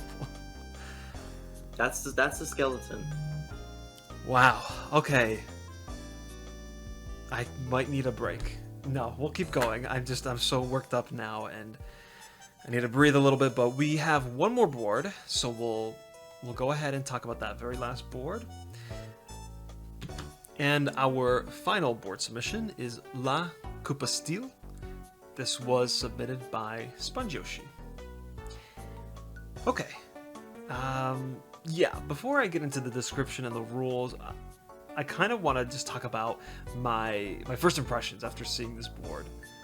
It was submitted, yeah, there was the final board submitted, and I'll be honest, I saw the board and I kind of, like, I kind of did an oh my, this is quite something, huh? Wasn't a big fan of the background. It looked like a big jumble of spaces, and I was kind of worried. You know, I've seen Sponge Yoshi's boards before, and this isn't really what I expected, you know. And then we played the board, and my opinion of the board changed completely. I absolutely judged the book by its cover at the start, and came out the other end thinking, this is a board that I would like to play with other people again, that I would like to replay again, basically. There are a lot of creative things happening here. It's just not visible at the start. Yeah, those were my first impressions. So, with that said, I think we should jump into some of the rules. I think it's important to know how this board works. Learn the French Revolution history with the Mushroom Kingdom citizens. The board evolves with time, and also is a documentary-style board. Here's how it works. The first 5 turns, or the first 10 turns on a 50-turn game, the first 5 turns take place in Easter during the creation of Koopastille. Only the outside courtyard is accessible as a result. Land on a blue space for a chance of getting 1 to 6 coins from an egg of an Easter bell. So basically what that means is you see this green area here. That's the only spot that is playable in those first 5 turns. You cannot go into the outer section. In the middle game, the whole board opens up. The outside of this castle and the inner courtyard, they're all open. The Koopastille became an impromptu jail, so do not land on any red spaces or you'll have a chance of being sent to jail by the king, and you'll have to wait until you pay 10 coins to get out or wait for another player to take your place. And then finally, in the last 10 turns or the last 5 turns in a 20-turn game, the star's gone. There is the whole entire courtyard. Inner courtyard is covered in lava, and you could only play on the outer courtyard, the outer part of the castle. It is the start of the revolution, and every shop sells torches for 10 coins. Buy one to add 3 to your roll, and steal a star of any opponent you cross during that turn. You will also be redirected to the inside if you're outside before the last turn begins. That's mostly what you need to know. There are other things at play too, so why don't we start diving into this board. For the background, we gave it a 6 out of 15. SpiderStaryu, why is that? It's not enough. It's not. And this is Sponge Yoshi who submitted it. Sponge Yoshi knows what needs to happen for a board to have the efficient stuff that it needs. Running out of time or whatever the case might be. I mean, there was a lot of extra time, so I'm not totally sure how that works. But this background is absolutely not acceptable. I actually would have given it a bit lower, but I think SC was a little bit more. He was more on the side of, well, I enjoyed this. So, which I enjoyed a lot too. When we get to events and path layouts, we're gonna go totally positive because there was so much amazing things Sponge Yoshi did for a Mario Party 1 board. It's crazy. It's a Mario Party 1 board. But I do gotta be real, and I gotta be 100, right? I'm 100. I'm gonna keep it real. For that background, that's not acceptable. That will not ever win looking that basic. That is atrociously basic. No characters, no nothing. It's just, we're inside a building. This guy's shooting me out of a cannon. Who's shooting me out of a cannon? I see a name, I see a description, which there was some grammar mistakes in those descriptions too. No, we need more, way more. Right? That's not enough. I just want to make that very clear in terms of the background. Because we're going to be very overwhelmingly positive after, but that needs to be super clear. Because I don't want that just glossed over. Because I didn't finish it. Well, you had a lot of time. Yeah, and it's true that no matter what the circumstances of how the board was submitted, we will grade it as the final product. I mean, a lot of these boards, people were saying, this is kind of like a beta version. I'll be working on it more later, which is 3,000% okay and encouraged. It's just that we will grade the board as it is as it's submitted, as if it were the final product for the means of this contest. And because of that, the score for the background will be low. It's unfortunate, but it is what it is. I will give a few extra, not bonus points, but like thumbs up, because there is a second version of the board. There's the Revolution version. It's red. It looks a little more menacing, and I actually prefer that version to this one. It looks a little cleaner. It doesn't fix any of the issues, but there are two visions. Still lifeless, so. So yeah, that's our thing on the background. I think this is a situation where we might want to talk about the path layout and the events together. Sure. Because they go hand in hand again. The path layout, we gave a 12 out of 15, and the events, we gave a 15 out of 15. Okay, so like we talked about, this board has 3 different phases. You have the inner circle phase, the full board phase, and then just the outer circle phase. And it really does follow a story, and you have to plan your strategy a little bit based on that. The fact that the final part, you only have the ability to steal stars. There's no more collecting stars. Stars are gone. Interesting, cool concept. Once the board opens up, you get access to a bunch of item shops. You heard me right. Item shops in Mario Party 1. Because there are items. There's mushrooms, there's golden mushrooms. Is there poison mushroom? Maybe? I don't know. So. There's a couple of things. I think there's about 4 items. How cool is that? You don't actually get Not a a physical. poison mushroom, a slow I think a slow one, which is like 1/3, which is like a slow dice block. Okay, yeah. Yeah, because poison mushroom is losing a turn. Which would be bad. We don't want that. But yeah, you go to these shops, you purchase it, and then on your next turn you get a prompt that says, hey, you have this item available. Do you want to use it? What a cool way to make Mario Party 1 fun and engaging. This makes me want to play Mario Party 1, this board. There's a ton more stuff I'd like to give you a chance to speak, though. No. Well, here's some things I will say. Path layout, clean, very clean. You know where you're gonna go. It's made very clear. Space distribution is very well done. Lots of mushroom spaces. I remember I was zooming through this board with how many mushrooms I was getting. Y'all had no clue. So the spaces are good. The path layout is good.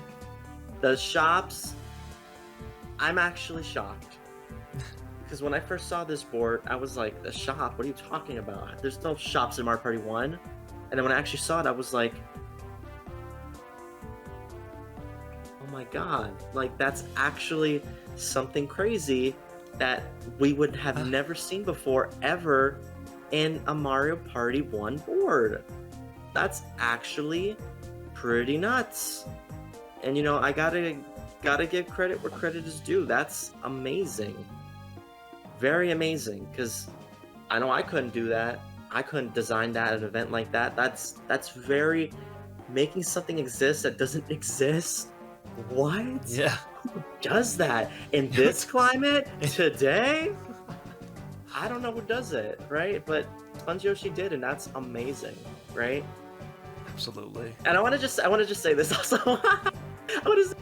I was very harsh on the background, which I think is fair, but I really want to give credit that this was amazing. The events he did, the path layout, the torches, the item shop, all of it is just, it's just good. It's really great. It's amazing. I just want to say that.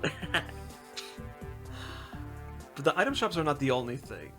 In the middle section of the game, when everything is open, if you land on a red space, you have a chance of going to jail. And I can't wait to play this with a full group of people.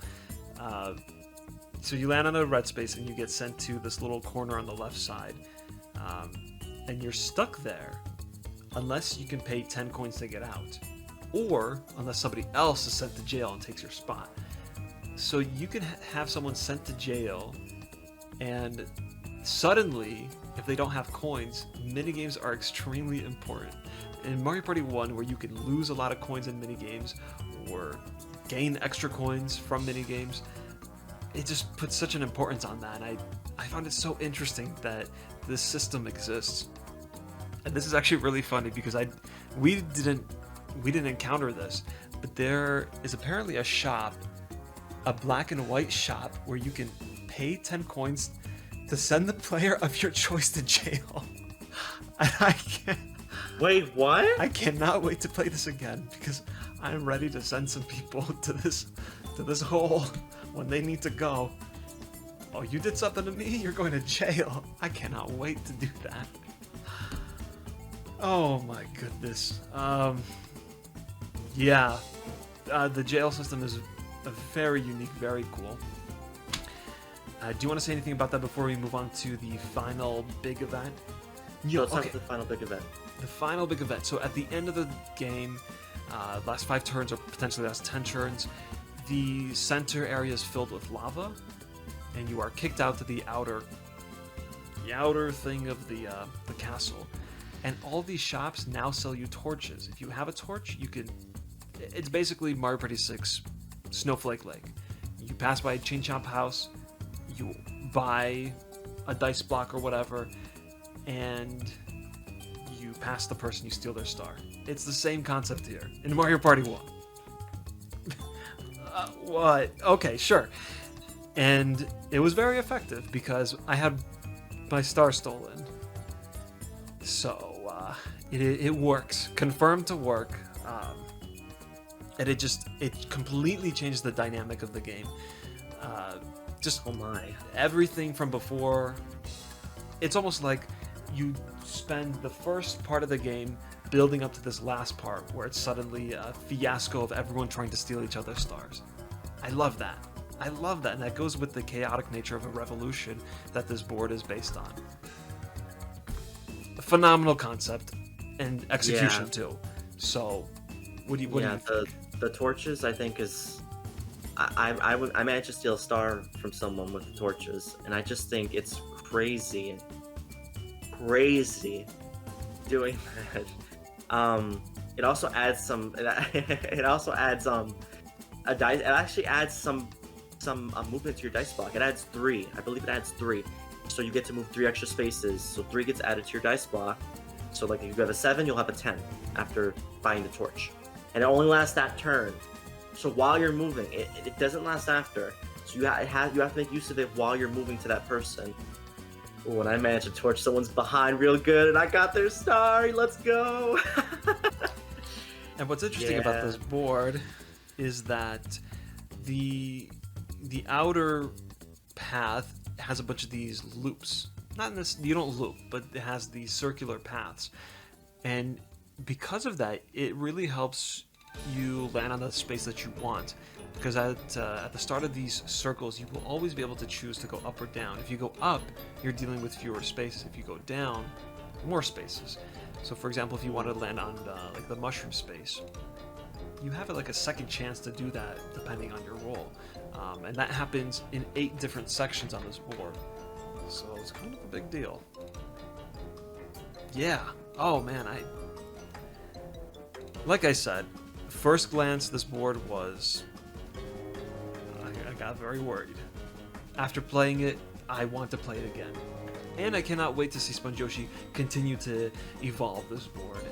Oh, forget it. When this board is updated, there's no stopping it. This will be one or the best Mario Party 1 board. If the background was better, this probably would have been top 3. It probably would have been. It's so... You guys, the events are just crazy. We said it already, but who does this? Who does event spaces like this? Who makes items appear? That would be like adding items to like Mario Party 2 or Mario Party 3. Like, who does that? That's so awesome. Like, that is something I want to see more of. And actually, now I'm even learning more things, like about you could send someone to jail. Oh yeah, we're gonna be in SC. We're gonna get some, friends, and like have some fun and send them to jail. Is it getting dark? Well, it's getting is dark on this board here. too. Huh? It's getting dark here. Oh, that's actually true. Yeah, okay. Great time with this board. We ultimately gave it a 37 out of 50. And that's that. We looked at every single one of our 14 submissions in our Create a Mario Party board contest, 5th edition. It is time to look over our rankings, to go over the top 3. Go over the top 3 to see. Why don't we go over the top? I thought we were gonna go over like top 5. We can do the top 5, sure. So, based on the scoring system, we actually have a little bit of a tie for 4th place. So it's kind of the top 4, but it includes 5 boards. So let's see. We have Tic-Star-Clock in 4th place. But we also have Koopastille in 4th place as well. So enjoy 4th place. And there is no 5th enjoy place. 4th place. Y'all both share it. Like y'all, don't fight. Don't be fighting. Just y'all stay in that back seat together. You can cut it in half. Do it that way. You can trade off. You can keep the full thing, trade it off day by day. However you want to do 4th place. Exactly. It's up to you guys. Yeah. Y'all make it work. Wow. At that point, I think I'd rather just get 5th place or something, so I can have something of my own. I hope you guys don't mind sharing 4th place. Cool. Okay. Now. All right. Now let's do our top 3 boards, and this goes along with the prizes. So. Drum roll for 3rd place. Yep. The person. Oh my gosh, Earthquake Central over there. Right? It looks like there's an earthquake. Right? Look at my camera. Whoa! So third place is the winner of the $10 eShop card, and this goes to Radical Space Typhoon by White Orbison. Congratulations for third place. In second place, and this goes for the $20 eShop card, I think. In second place, this goes to... Where's my drum roll? Oh. I need Earthquake 2.0. What's going on? Yeah, got you. Even more. Thank you. Oh, dang. You went all out for that one. What's the name? Forget Me Not Frontier. Okay. Thank you so much for submitting that board. You get the $20 eShop card. And in first place, if it wasn't clear already, who got first place? Oh, there we go. Winner of the $35 eShop card is Clockwork Courtyard by Motorizer. Congratulations. Congrats, Motorizer. You won. You won the Create a Mario Party board contest number 5.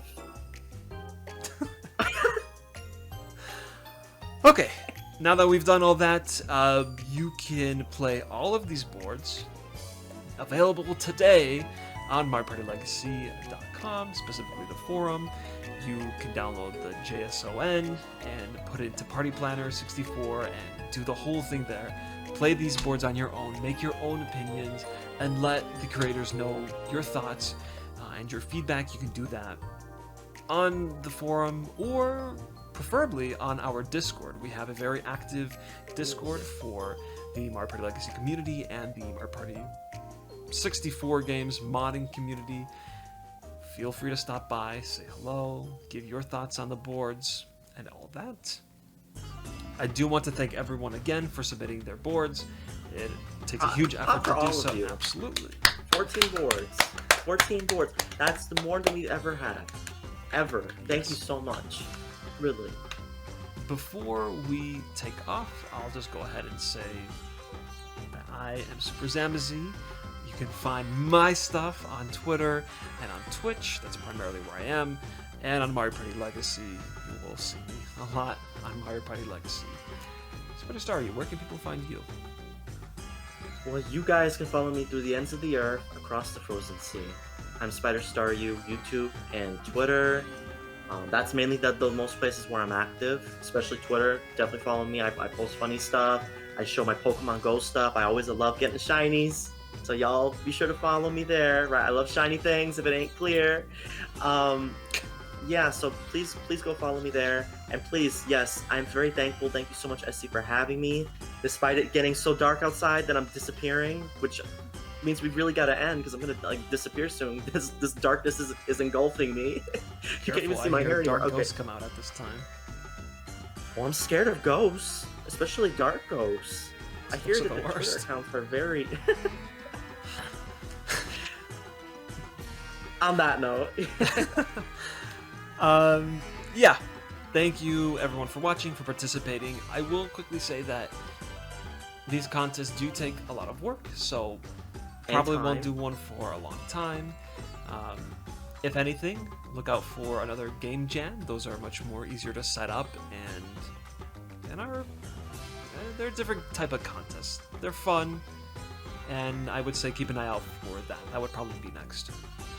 Okay, thank you all again for watching, for participating. Play these boards, let us know what you think, and we will see you next time for the next contest. Alright, goodbye!